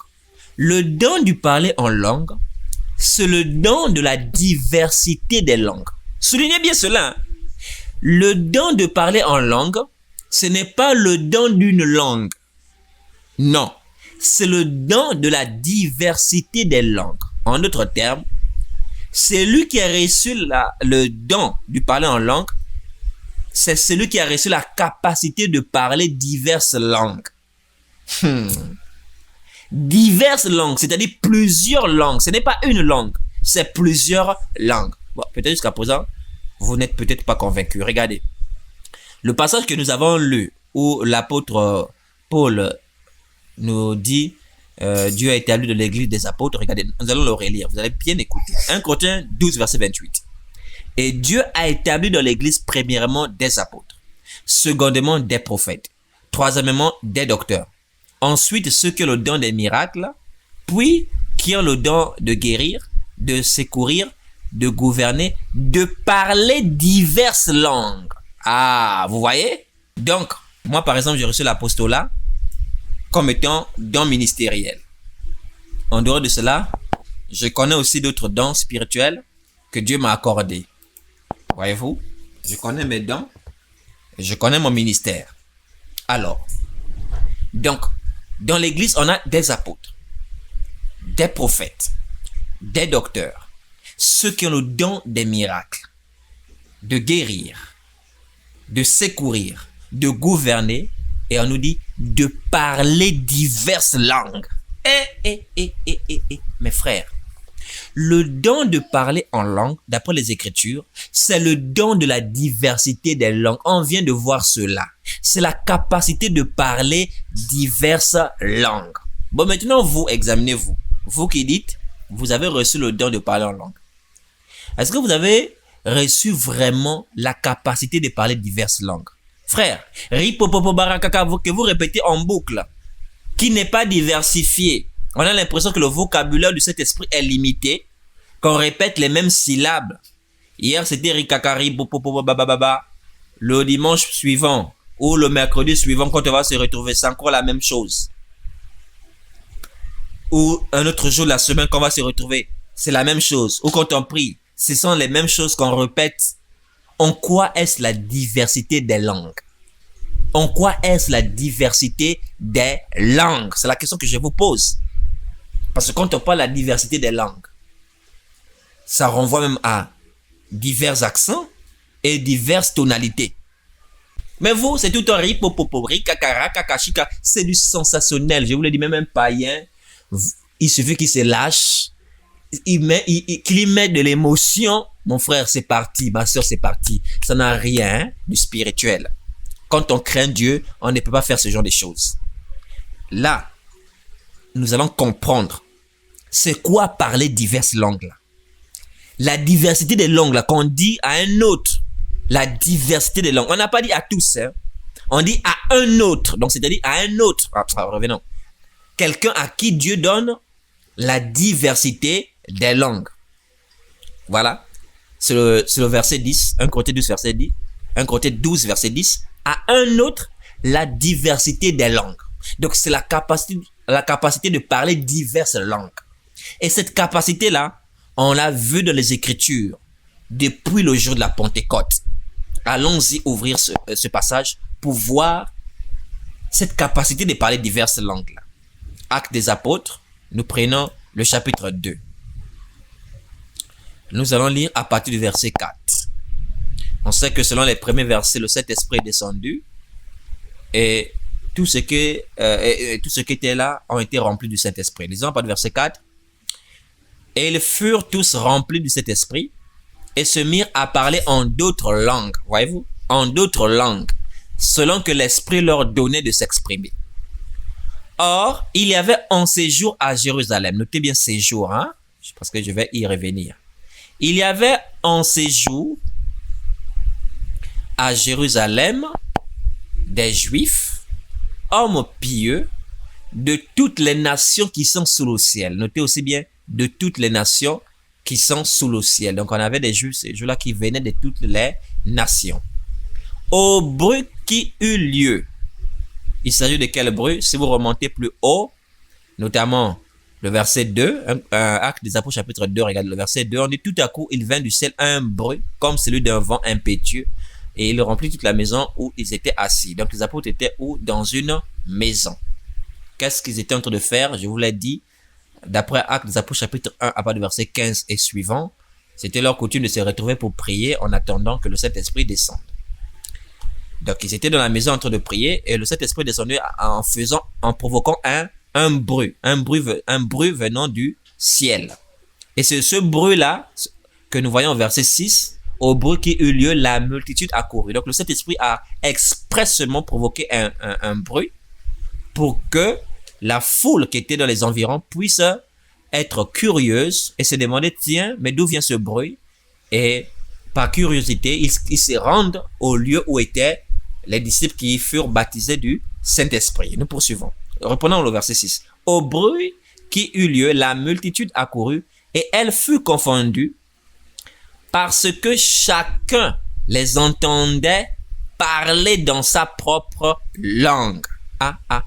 Dans la foule, nous avons bien dit qu'il y avait en séjour à Jérusalem des Juifs qui venaient de toutes les nations. Donc, il y avait les langues diverses de ces nations-là. Maintenant, dans la foule, on dit les gens sont surpris parce que chacun les entendait, c'est-à-dire entendait les apôtres parler dans leur langue. Donc, les apôtres étaient en train de parler les diverses langues des nations d'où venaient ces juifs-là. C'est ça. C'est pourquoi on dit à un autre la diversité des langues. C'est pourquoi 1 Corinthiens 12, 28 que nous avons lu a été clair que Dieu a donné à d'autres la capacité de parler diverses langues. C'est cela la diversité des langues. Poursuivons. Verset 7. Ils étaient tous dans l'étonnement et la surprise et ils se disaient les uns aux autres. Voici ces gens qui parlent. Ne sont-ils pas tous galiléens? Ah, voyez-vous, ne sont-ils pas tous galiléens? Et comment les entendons-nous dans notre propre langue à chacun, dans notre langue maternelle? Ah, voyez-vous, comment les entendons-nous? Comment les entendons-nous dans notre propre langue à chacun, dans notre langue maternelle? Voyez-vous? Donc les apôtres, ils sont étonnés parce que les apôtres sont galiléens. Ah, mais nous revenons des autres nations. Eux, ce sont des juifs. Ils sont nés ici en Israël, ils ont grandi ici. Ils n'ont jamais mis pied chez nous. Mais comment c'est possible qu'ils parlent les merveilles de Dieu dans nos langues maternelles? Est-ce que vous voyez? Est-ce que vous suivez même? Donc les apôtres étaient en train de parler les langues maternelles de ces hommes alors que les apôtres n'avaient jamais étudié ni appris ces langues maternelles. Un autre peut aller à l'école, se faire former et apprendre par exemple l'anglais, l'italien, l'espagnol, le mandarin, l'arabe, etc. Mais eux n'ont pas étudié. Ils n'ont jamais mis pied là-bas, dans ces nations-là. Ils n'ont jamais grandi, ils n'ont jamais vécu dans ces nations. Mais le Saint-Esprit leur donne la capacité de parler surnaturellement les langues de ces nations. C'est cela la diversité des langues.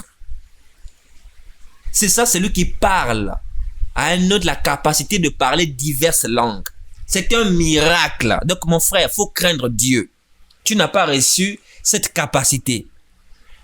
Certainement, tu as un autre don. Œuvre dans le Seigneur par rapport au don qui t'est accordé et retiens que le don doit servir à ton frère.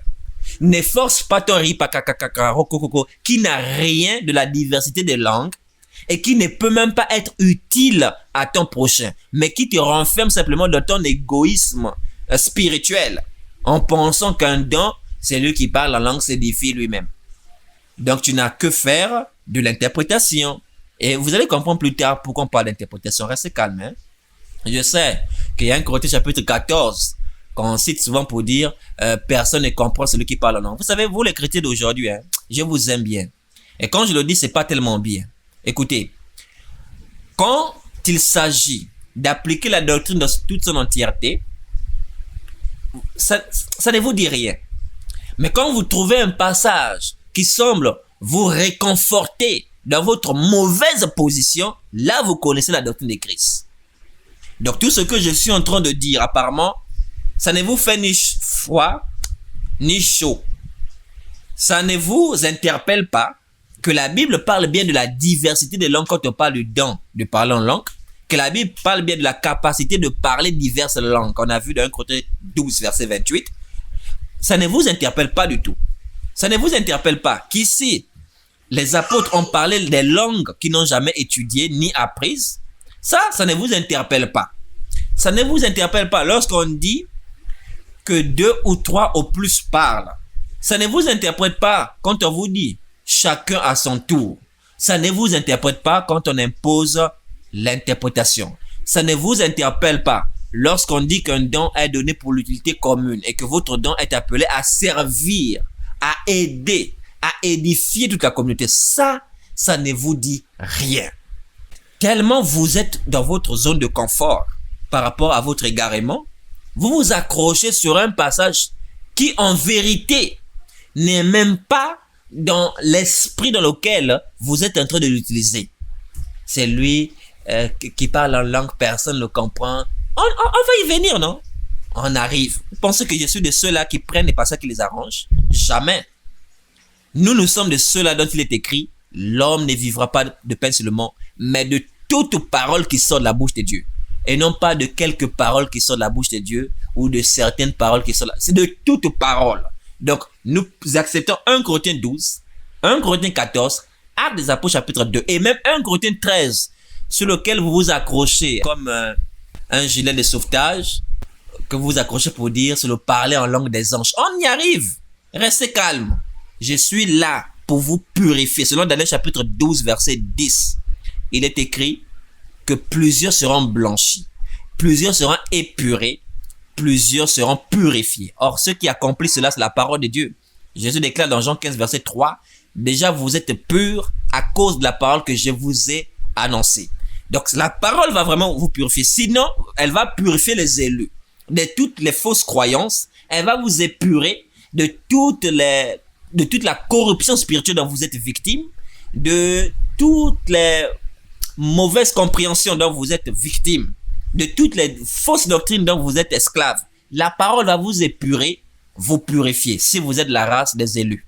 Mais si vous ne l'êtes pas, il est dit dans la même prophétie que les méchants ne comprendront pas. Je parle de Daniel chapitre 12. Alors, allons-y pas à pas. On va citer alors les nations d'où venaient ces Juifs. Regardez, verset 9. Parthes, Mèdes, Élamites, ceux qui habitent la Mésopotamie, la Judée, la Cappadoce, le Pont, l'Asie, la Phrygie, la Pamphylie, l'Égypte, le territoire de la Libye, voisine de Cyrène, et ceux qui sont venus de Rome, Juifs et prosélytes, Crétois et Arabes. Comment les entendons-nous parler dans nos langues des merveilles de Dieu? Ah, déjà je vous ai dit que les apôtres étaient dans une maison.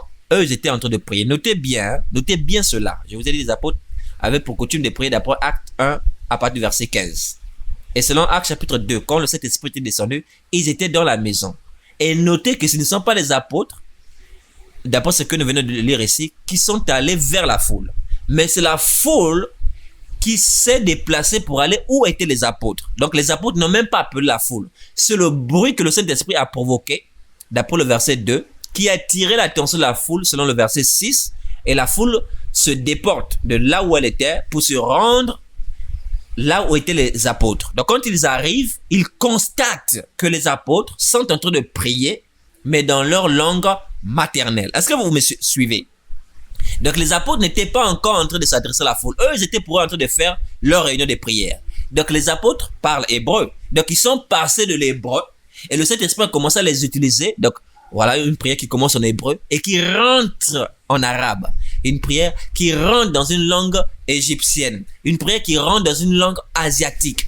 Dans une langue romaine. Voyez-vous, parce qu'on dit même ceux qui sont venus de Rome. Voyez-vous, certainement le latin. Donc, ils quittent de l'hébreu au latin. Oh, c'était merveilleux. Eux, ils étaient en train de prier. Hein? Ils n'étaient pas en train de s'adresser à la foule. Donc, c'est la foule qui arrive et qui constate cela. Il est important que vous puissiez noter cela. Maintenant, allons-y voir 1 Corinthiens chapitre 14, qui est le passage qui semble être le passage de refuge pour les égoïstes spirituels de notre temps. Et la prophétie a raison dans 2 Timothée chapitre 3, versets 1 à 5, qu'effectivement les derniers jours seront des temps difficiles. Il y aura des temps difficiles parce que les hommes seront égoïstes. C'est ce que nous vivons aujourd'hui, où chacun ne pense qu'à ses intérêts. Plus personne vraiment ne pense à l'intérêt général. Plus personne ne pense à l'intérêt de Christ aujourd'hui. Alors, dans 1 Corinthiens chapitre 14, nous allons lire le verset 2. Il est écrit: en effet, celui qui parle en langue ne parle pas aux hommes, mais à Dieu, car personne ne le comprend. Personne ne le comprend. Et c'est en esprit qu'il dit des mystères. Donc, c'est clair qu'ici, celui qui parle en langue, effectivement, ne parle pas aux hommes, mais à Dieu, car personne ne le comprend. Et c'est poussé par le Saint-Esprit qu'il dit des choses mystérieuses.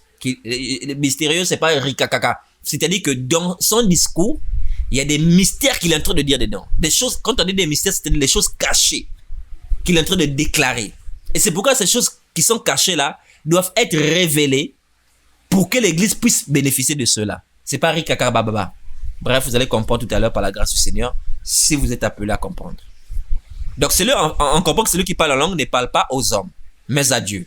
Voyez-vous, mais à Dieu. Voilà. Je pense que je vais mettre ça en surbrillance. Mais à Dieu. Donc, celui qui parle en langue parle à qui?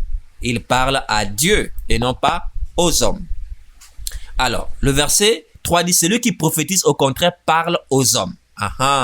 Donc si je comprends bien, celui qui parle en langue, lui, il ne parle pas aux hommes, mais plutôt à Dieu. Donc c'est l'homme qui parle à Dieu. Or, celui qui prophétise le schéma inverse, c'est-à-dire qui ne parle pas à Dieu, mais il parle à l'homme. C'est-à-dire que là, maintenant, c'est Dieu qui parle à l'homme par le moyen de l'homme. Parce que prophétiser, c'est parler de la part de Dieu, inspiré de Dieu. Donc, celui qui parle en langue, c'est l'homme qui parle à Dieu, mais celui qui prophétise, c'est Dieu qui parle à l'homme. Ça, c'est intéressant. D'accord. On va comprendre pourquoi on dit celui qui parle en langue ne parle pas aux hommes, mais à Dieu. Souvenez-vous que je vous avais dit au verset 15 de 1 Corinthiens 14 que nous sommes en train de lire, je vous avais demandé de relever quelque chose dans ce chapitre 14 là. C'est ce qu'il dit au verset 15 à 16. 1 Corinthiens chapitre 14 verset 15 à 16. Il dit, que faire donc? Je prierai par l'esprit. Souvenez-vous, je vous avais parlé de ça, de prier et de chanter. Voilà, je chanterai par l'esprit. Très bien. Donc, lorsqu'on parle du parler en langue, il s'agit de quoi? De prier, de rendre les actions de grâce, de chanter. C'est pourquoi Paul dit, tu rends, il est vrai, d'excellentes actions de grâce, mais l'autre n'est pas édifié. Comment répondra-t-il à ton action de grâce puisqu'il ne sait pas ce que tu dis? N'est-ce pas? C'est ce qu'il dit au verset 16. Autrement, si tu rends grâce par l'esprit, comment celui qui est dans les rangs de l'homme du peuple répondra-t-il amen à ton action de grâce puisqu'il ne sait pas ce que tu dis? Tu rends, il est vrai, d'excellentes actions de grâce, mais l'autre n'est pas édifié. Voilà. Donc, celui qui manifeste le parler en langue, vous devez comprendre qu'il est dans un esprit de prière, il est dans un esprit d'action de grâce. La question que j'aimerais vous poser est la suivante. Quand vous priez et quand vous chantez, vous vous adressez à qui? Aux hommes ou à Dieu? La prière est adressée à qui? La prière est adressée à Dieu. Les cantiques sont adressés à Dieu. Les actions de grâce, on rend grâce à qui? Mais c'est à Dieu. Donc c'est pourquoi on dit celui qui parle en langue, il parle à Dieu et non pas aux hommes. Il n'y a rien de mystérieux dedans. Parce que le don du parler en langue, c'est un don qui se manifeste au cours de la prière et des actions de grâce. C'est pourquoi je vous disais que les apôtres étaient réunis pour la prière. Donc certainement, ils priaient en hébreu. Mais quand ils ont reçu le Saint-Esprit, voici la prière qui est passée de l'hébreu et c'est passé aux diverses langues des nations. Est-ce que vous voyez? C'est passé au latin, c'est passé aux langues asiatiques, etc. Les langues maternelles. C'est pourquoi ces hommes disent, mais comment les entendons-nous parler dans nos langues des merveilles de Dieu? Or, les merveilles de Dieu, c'est quoi? Ce sont les actions de grâce. Ce sont les louanges. Est-ce que vous voyez? Ce que nous avons lu dans Actes des Apôtres chapitre 2, vous pouvez relire si vous n'avez pas bien remarqué ce que les hommes ont dit là-bas. Comment les entendons-nous parler en langue des merveilles de Dieu? Vous pouvez revenir en boucle, pour que vous puissiez bien comprendre cet enseignement. Alors, donc, il n'y a rien de mystérieux dedans quand on dit celui qui parle en langue ne parle pas aux hommes, mais à Dieu. Pourquoi? Parce qu'on est dans un esprit de prière et d'action de grâce. Maintenant, on nous dit, car personne ne le comprend. C'est la partie qui est intéressante. On dit, personne ne le comprend. Alors, on va dire, mais effectivement, il y a un souci parce que dans Actes des Apôtres chapitre 2, on a vu que la foule comprenait ce que les apôtres disaient. Ils proclamaient les merveilles de Dieu dans leur langue maternelle. Tandis que dans 1 Corinthiens 14 ici, on nous dit que personne ne comprend. Et alors, c'est alors que les faux docteurs, qui n'ont pas d'appel ni de vocation, se sont levés pour dire qu'il y a deux types de parler en langue.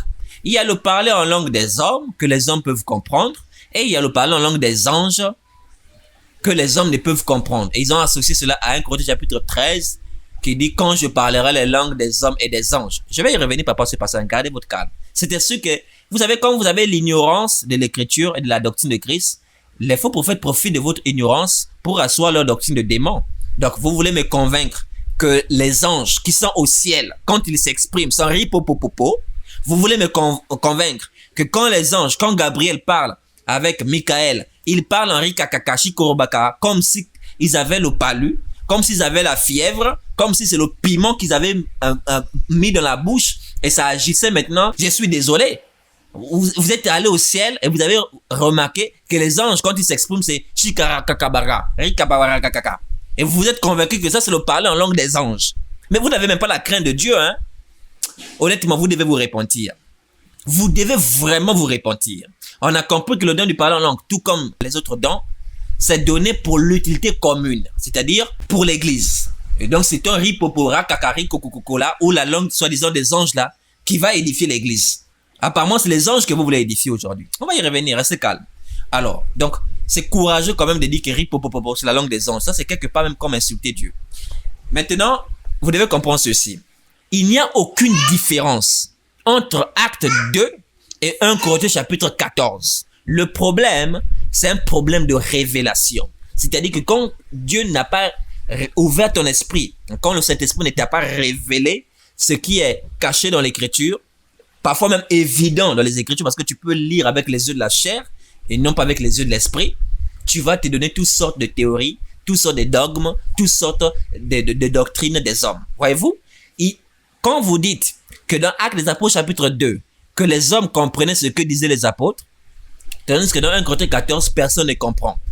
Mais qui vous a dit que dans Acte 2, tous les hommes comprenaient ce que disaient les apôtres?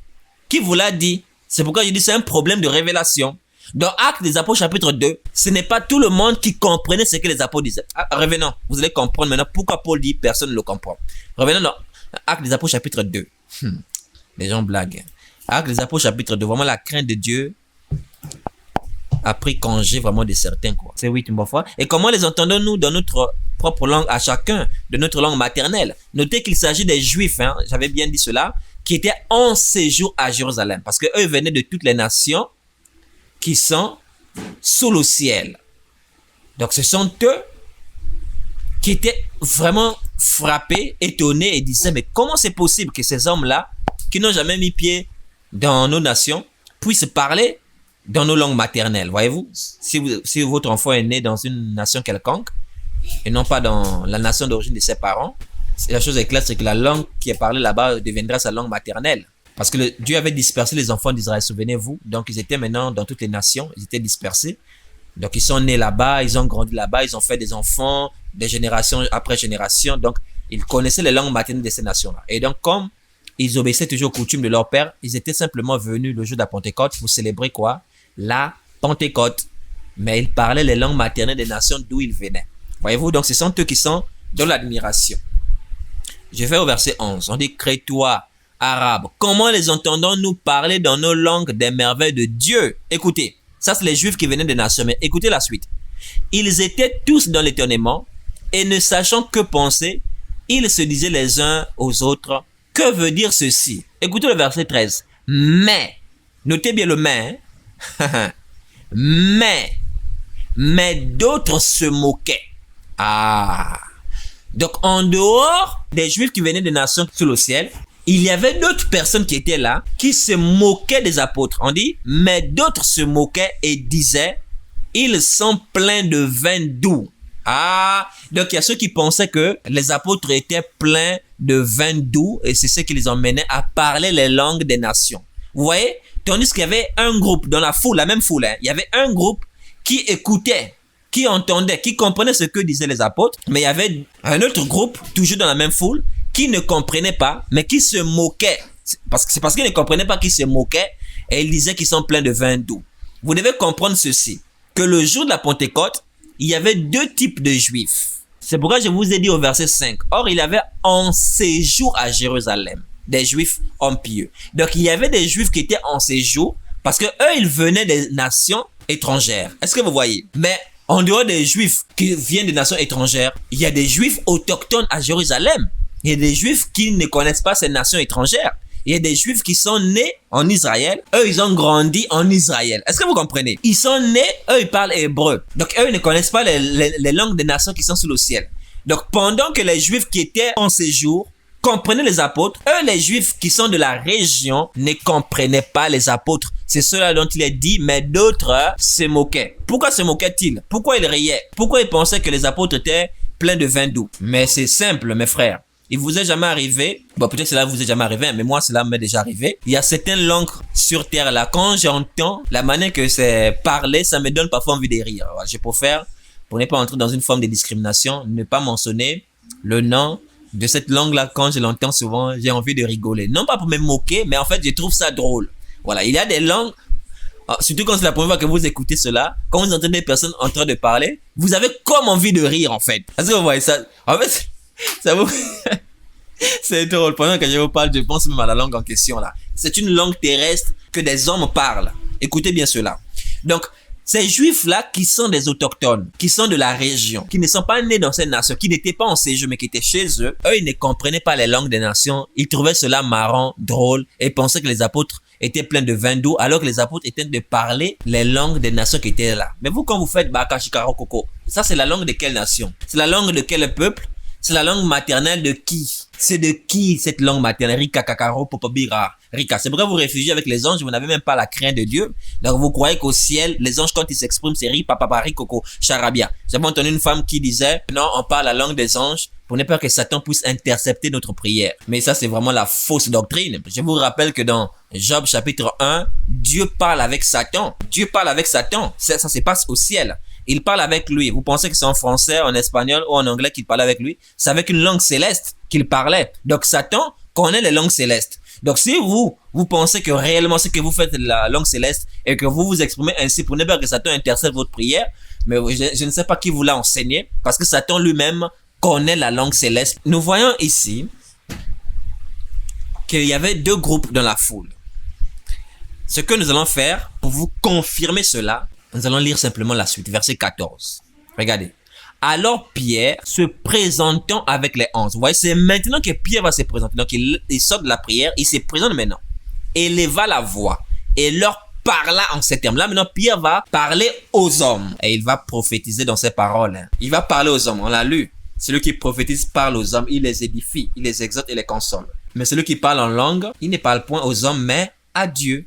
Donc là, il a fini de parler à Dieu en manifestant le don de parler en langue qui est la diversité des langues et non pas une langue. Et maintenant là, il va maintenant parler aux hommes. Oh non, Dieu, tu es merveilleux.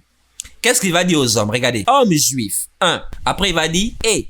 Je vous rappelle que et c'est l'ajout, hein? C'est pour ajouter. Donc, il va parler à qui? Aux hommes juifs. Ensuite, il va dire et vous tous qui séjournez à Jérusalem. Ah, donc il va parler à qui? À ceux qui séjournent. On a vu plus haut qu'il y a des juifs qui étaient aussi en séjour. Donc ce jour-là, on avait des juifs qui célébraient la Pentecôte qui sont nés en Israël. C'est cela que Pierre désigne par hommes juifs. Et on avait ceux qui venaient des nations que Pierre dit ici et vous tous qui séjournez à Jérusalem. Donc ici il va parler en hébreu. Il va parler à ces deux groupes-là. Donc c'est afin que vous puissiez comprendre que ce jour-là, il y avait des juifs autochtones qui ne comprenaient pas ce que les apôtres disaient. Ils se moquaient des apôtres. Ils pensaient qu'ils étaient pleins de vin doux. Ceux, les juifs en séjour, comme ils revenaient de ces nations-là, comprenaient ce que les apôtres disaient. Est-ce que vous voyez? La question maintenant que j'aimerais vous poser. 1 Corinthiens chapitre 14 que vous avez voulu prendre comme passage échappatoire là. 1 Corinthiens chapitre 14. Est-ce qu'on a affaire ici à des personnes venues des nations qui sont sur le ciel en séjour par exemple à l'église? Non, on a affaire à une église qui est organisée. On a affaire à une église locale, à l'église de Dieu qui est à Corinthe. Il le dit bien au chapitre 1. 1 Corinthiens chapitre 1. Il le dit bien à partir du verset 1. Parce que c'est important pour les enfants de mettre toujours des points sur les i. Il est écrit, Paul, appelé à être apôtre de Jésus-Christ par la volonté de Dieu et le frère Sostène, à l'église de Dieu qui est à Corinthe. Voilà. Donc on n'est pas ici le jour de la Pentecôte.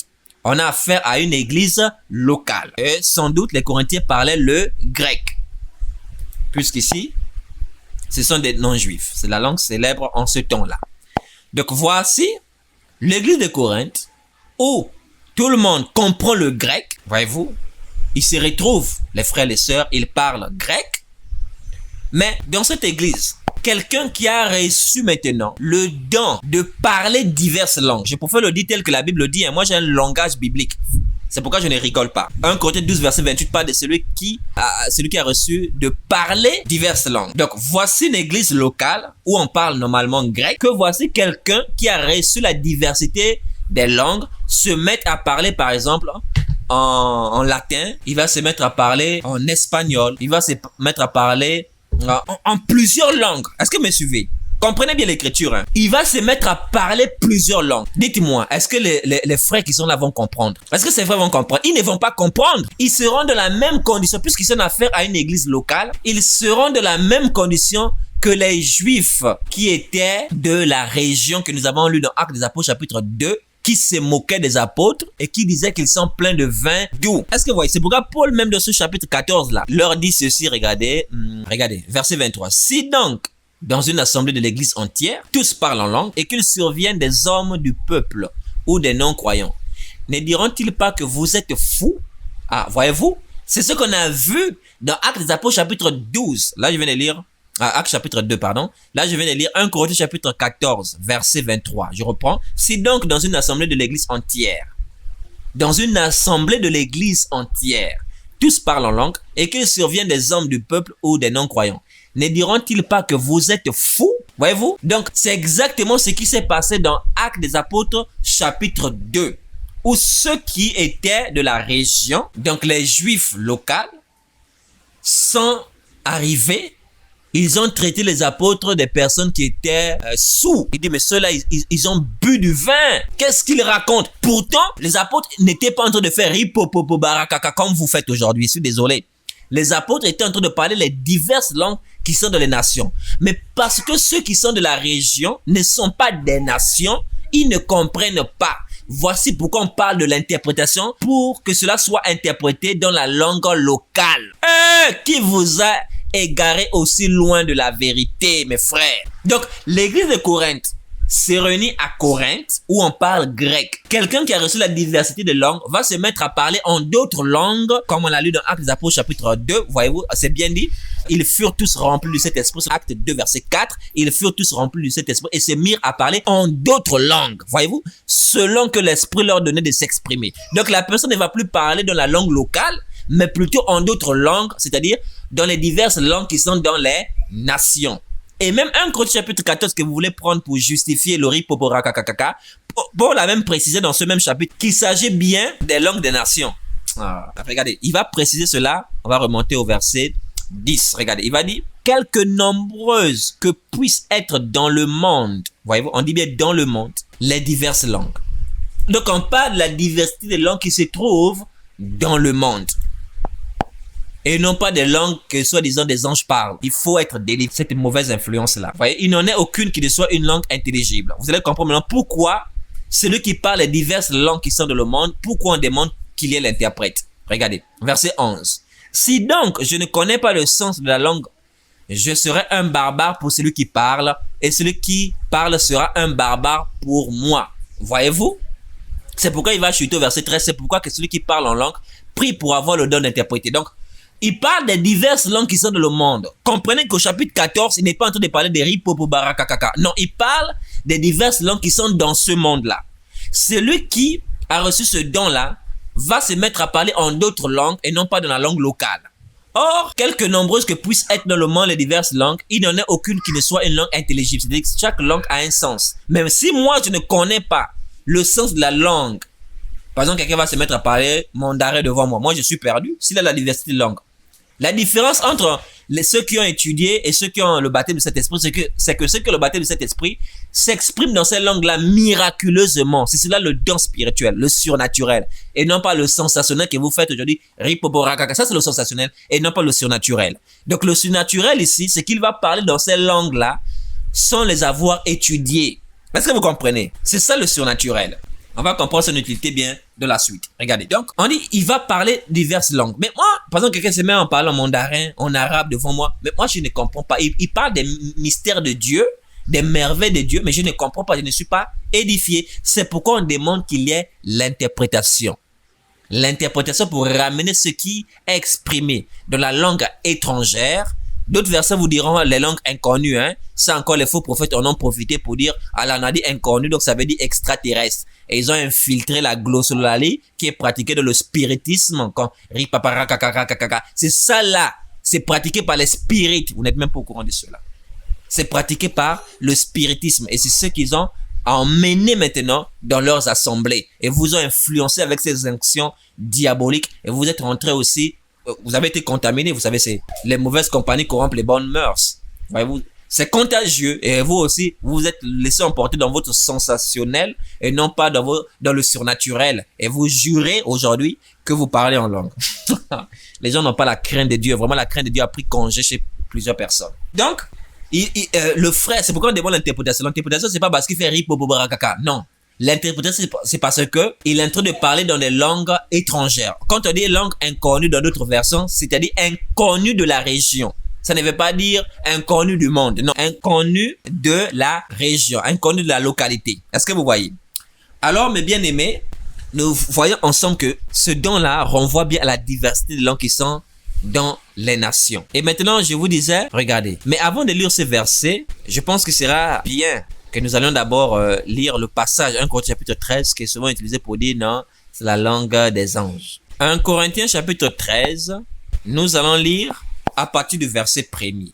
Il est écrit: quand je parlerai les langues des hommes et des anges, si je n'ai pas la charité, je suis un airain qui résonne ou une cymbale qui retentit.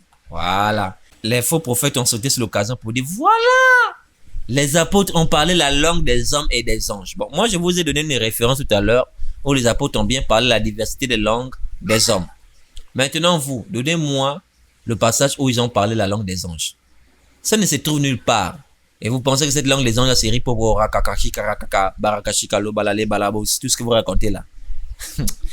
Que Dieu vraiment ait pitié de vous. Hein. Que Dieu vraiment vous amène à la repentance. Donc, quand je parlerai, d'abord, j'attire votre attention que Paul n'a pas dit qu'il parle. Il dit quand je parlerai. Ce que beaucoup n'ont pas compris dans ce passage, c'est tellement évident, ce que dit Paul ici. Le style de langage employé par Paul ici, il va dans ce qui se fait et rentre dans l'hyperbole, donc c'est-à-dire dans l'exagération, dans, on va dire, l'abus. Il amplifie, il exagère, simplement pour appuyer l'utilité, l'importance de la charité, c'est-à-dire de l'amour. Et pour vous confirmer cela, c'est ce qu'il dit dans la suite, il n'a pas fini, il dit au verset 2, regardez. Et quand j'aurai le don de prophétie, j'ai bien dit, il parle de ce qui est faisable, avoir le don de prophétie. Après, il va exagérer, regardez. La science de tous les mystères et toute la connaissance. Pensez-vous que Paul avait la science infuse? S'il avait la science infuse, c'est qu'il est Dieu. Paul n'avait pas toute la connaissance. Paul n'avait pas la science de tous les mystères. Ah oui, je vais souligner simplement toute la connaissance. Hein. Il a dit quand j'aurai. Il n'a même pas dit quand j'aurai. Hein. C'est pas le futur. Quand j'aurai. Eh, c'est le conditionnel. C'est un style de langage. Quand j'aurai, et regardez, c'est pas fini, hein. Quand j'aurai même toute la foi jusqu'à transporter des montagnes. Il parle ici littéralement, hein, pas spirituellement.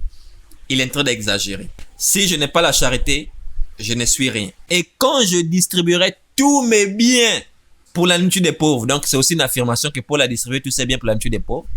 Il dit quand je distribuerai. Il exagère. Qui va distribuer tous ses biens pour la nourriture des pauvres? Donc toi tu prends tout ce qui est dans ta maison.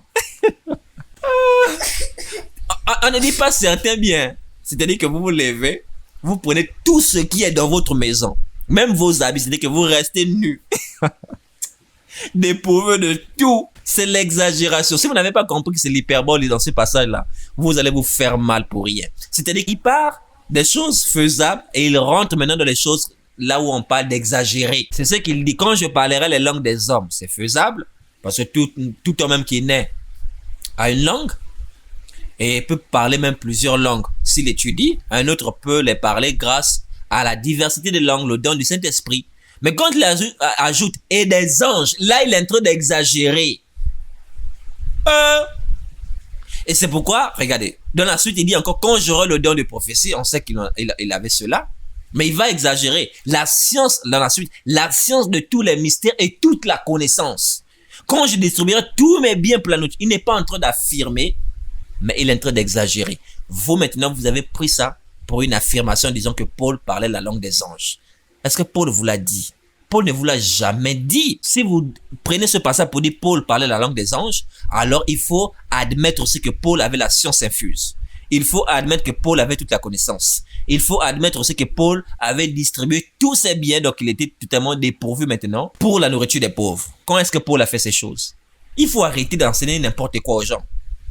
Voyez-vous? Et pour confirmer effectivement que Paul est en train d'exagérer dans le passage, qui n'avait pas toute la connaissance, qui ne parlait pas la langue des anges, qui n'avait jamais distribué ses biens pour la nourriture des pauvres, regardez, c'est ce qu'il va dire au verset 9.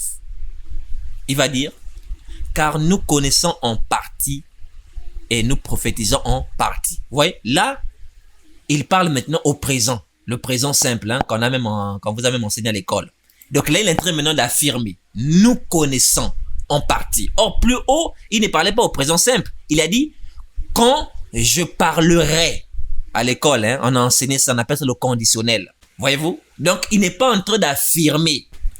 Il est en train de parler au conditionnel. C'est-à-dire, s'il arrivait que j'ai même toute la connaissance. S'il arrivait, il n'a pas dit qu'il a toute la connaissance. S'il arrivait, même qu'il distribue tous ses biens pour la nourriture des pauvres, mais s'il n'a pas l'amour, et il dit même quand je donnerai même mon corps pour être brûlé, hein, regardez, on va même le lire. Oui, verset 3. Et quand je distribuerai mes biens pour la nourriture des pauvres, quand je livrerai même mon corps pour être brûlé. Vous allez aussi me dire que c'est une affirmation, ça.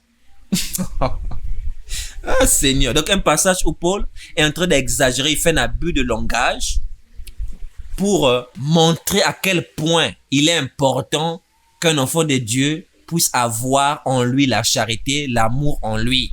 C'est une façon de parler. C'est un peu comme si je pouvais dire, écoute mon frère, même quand la poule aurait des dents, je ne m'écarterai pas de la saine doctrine. Bon, est-ce que ça veut dire que la poule aura des dents ou que la poule puisse avoir des dents? Ah, tendance. C'est une façon de parler, c'est un abus. C'est une façon d'exagérer, on appelle ça l'hyperbole. Ah, Seigneur. Donc, on ne peut pas prendre un passage où il parle au conditionnel pour une affirmation. Non, je suis désolé. Et je vous ai expliqué que il va de ce qui est faisable et il rentre dans l'exagération. Donc, quand il dit, quand je parlerai les langues des hommes, c'est faisable, mais des anges, il est maintenant en train d'exagérer. De la même façon qu'il dit, quand j'aurai le don de prophétie, la science infuse donc de tous les mystères et toute la connaissance. Or, on voit au verset 9 que lui dit, nous connaissons en partie. Et je profite pour dire, quand il dit nous connaissons en partie, hein, ça ne veut pas dire que nous devons compléter certaines choses dans la Bible. Ah, attention, il est écrit dans Apocalypse 22, 18 à 19 qu'on ne peut ni ajouter ni retrancher. On dit que cette connaissance est partielle, non pas qu'elle n'est pas complète, partielle dans ce sens que notre connaissance aujourd'hui repose sur la foi et non pas sur la vue. Est-ce que vous me recevez? C'est au dernier jour qu'on verra Dieu face à face.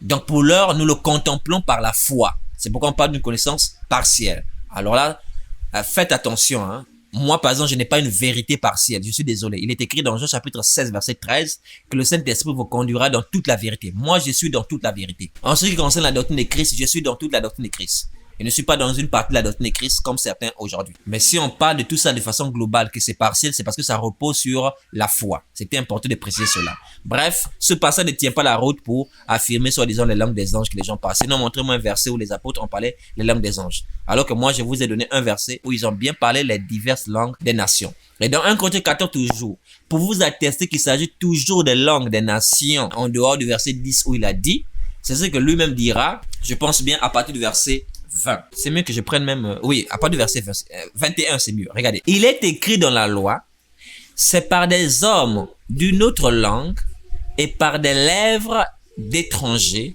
que je parlerai à ce peuple et ils ne m'écouteront pas même, ainsi dit le Seigneur. Voyez-vous?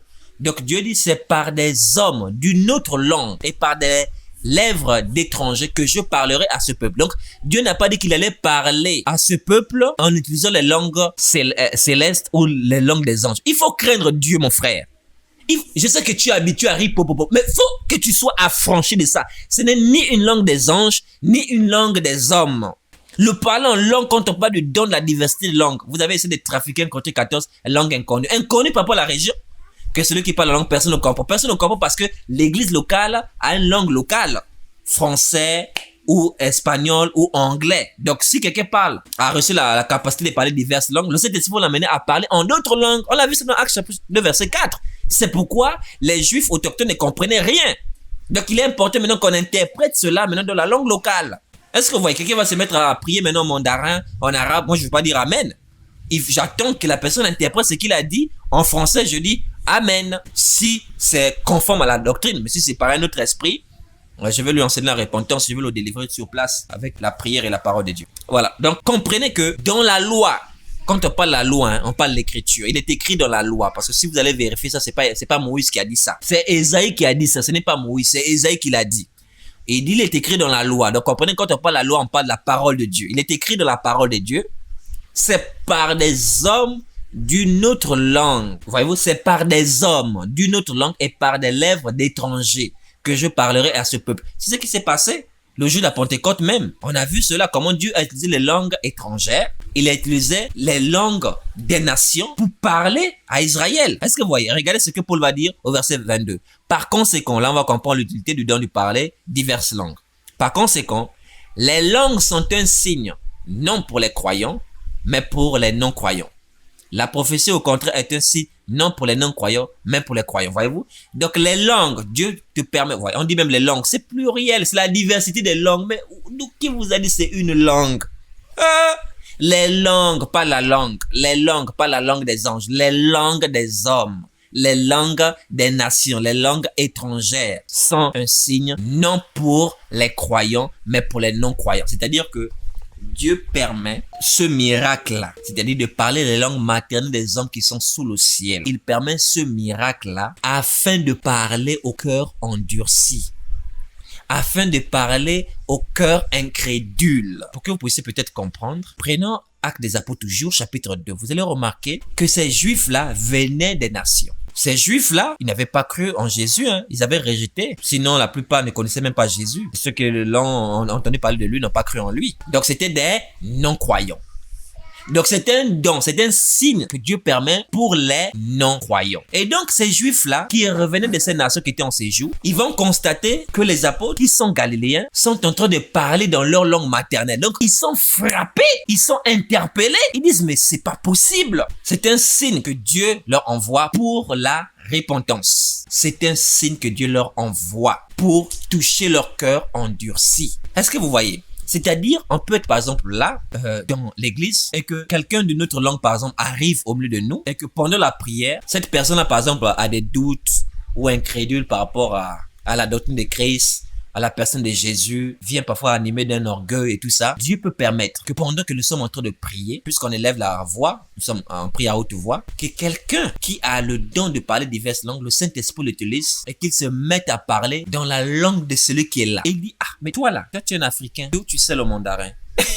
Il peut me poser la question, est-ce que tu as déjà été en Chine? Non, je n'ai jamais mis pied. Donc, il est interpellé et son cœur est brisé. C'est ce qui s'est passé dans Actes chapitre 2. Donc, c'est un signe que Dieu envoie aux non-croyants. Le parler en langue là, ce n'est même pas un signe pour les croyants. Est-ce que vous voyez? Bref, donc son utilité, c'est que Dieu, c'est un miracle que Dieu opère pour toucher les cœurs des personnes qui sont incrédules. Donc, Dieu leur parle directement dans leur langue maternelle. C'est-à-dire que toi, tu es en train de t'adresser à Dieu. Celui qui parle en langue ne parle pas aux hommes, mais à Dieu. Voyez-vous? Tu es en train de t'adresser à Dieu, mais ta prière là devient maintenant mystérieuse. Parce que tu es en train de t'exprimer dans des langues étrangères et non pas dans la langue innée, non pas dans la langue maternelle, ta langue à toi maternelle. Tu es maintenant en train de parler dans les langues étrangères.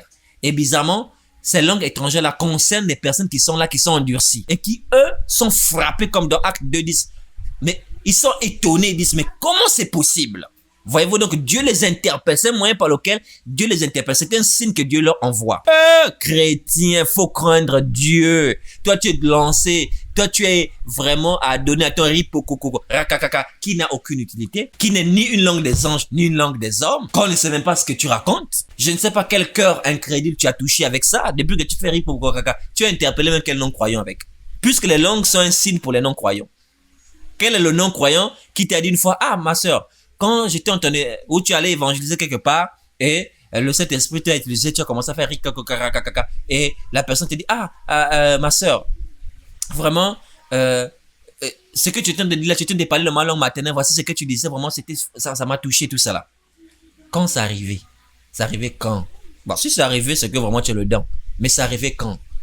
Ton ripokakaka là n'est d'aucune utilité, ni même à l'église, ni même aux non-croyants à qui les langues sont destinées. Ce peuple a besoin de repentance, quoi. Revenez à la doctrine de Christ, craignez Dieu. Si vous n'avez pas reçu ce don-là, taisez-vous. Vous pouvez très bien servir Dieu sans faire rikokokokakaka. Et les faux pouvaient vous encore dire, lorsqu'on dit dans Ephésiens 6, verset 18, faites en tout temps par l'esprit toutes sortes de prières. Donc vous priez par l'esprit, c'est rikokokokakaka. Qui vous l'a dit? Mais si l'on est ainsi, c'est grave. Si prier conduit par le Saint-Esprit, c'est prier en langue, c'est grave. Pourquoi? Parce qu'on a vu ensemble que selon 1 Corinthiens 12, 28 à 29, tous ne peuvent parler en langue. 1 Corinthiens 12, 29 à 30. Tous ne peuvent parler en langue. Et donc, par conséquent, quelqu'un qui a le Saint-Esprit en a vu. Quelqu'un peut avoir le Saint-Esprit sans parler en langue. Et donc, puisqu'il n'a pas le don de parler en langue, donc il ne peut pas prier par l'Esprit. Il va prier par l'esprit qui est en lui. Il va prier par l'esprit qui est en lui. C'est ce qu'on appelle les prières inspirées, qui ne sont pas des prières mécaniques ni robotiques. C'est-à-dire que la personne va exprimer, ça peut être même dans sa langue maternelle, ou en français, ou même en anglais. En tout cas, la langue avec laquelle il est à l'aise, s'il n'a pas le don de parler en langue, mais il parle poussé par le Saint-Esprit. Ne vous êtes-il jamais arrivé à des moments quand vous priez, vous sentez que vous étiez saisi par l'Esprit quand vous priez? C'est ça, prier par l'Esprit. C'est pas ça, c'est prier par l'Esprit. Ou sinon, d'autres esprits, d'autres onctions. Bref, nous vous invitons à la repentance. Quand nous nous retrouvons dans l'église de Jésus-Christ, bâtie sur le fondement des apôtres et des prophètes, nous ne pouvons pas permettre un tel désordre spirituel, une telle ignorance ou méconnaissance ou rejet de la doctrine de Christ ou une telle rébellion à la parole de Dieu. Jamais. Il ne peut pas avoir un tel désordre. Si quelqu'un a reçu le don de parler en langue, nous allons l'écouter. Pendant qu'il est en train de parler les mystères de diverses langues, nous allons attendre aussi l'interprétation. S'il n'y a pas d'interprétation, désormais il va parler ces diverses langues-là à lui-même, puisqu'il veut garder ça comme un égoïste spirituel au lieu de prier pour que Dieu lui donne d'interpréter. Ne comprenons pas qu'un don est accordé pour l'utilité commune, que chacun de vous mette au service des autres le don qu'il a reçu de Dieu. Que la paix du Seigneur soit avec vous. Partagez cet enseignement, je sais qu'il est un peu long, mais qui est très utile pour délivrer les âmes, pour bénir des âmes. Que la grâce du Seigneur soit avec vous au nom souverain de Jésus-Christ. Amen.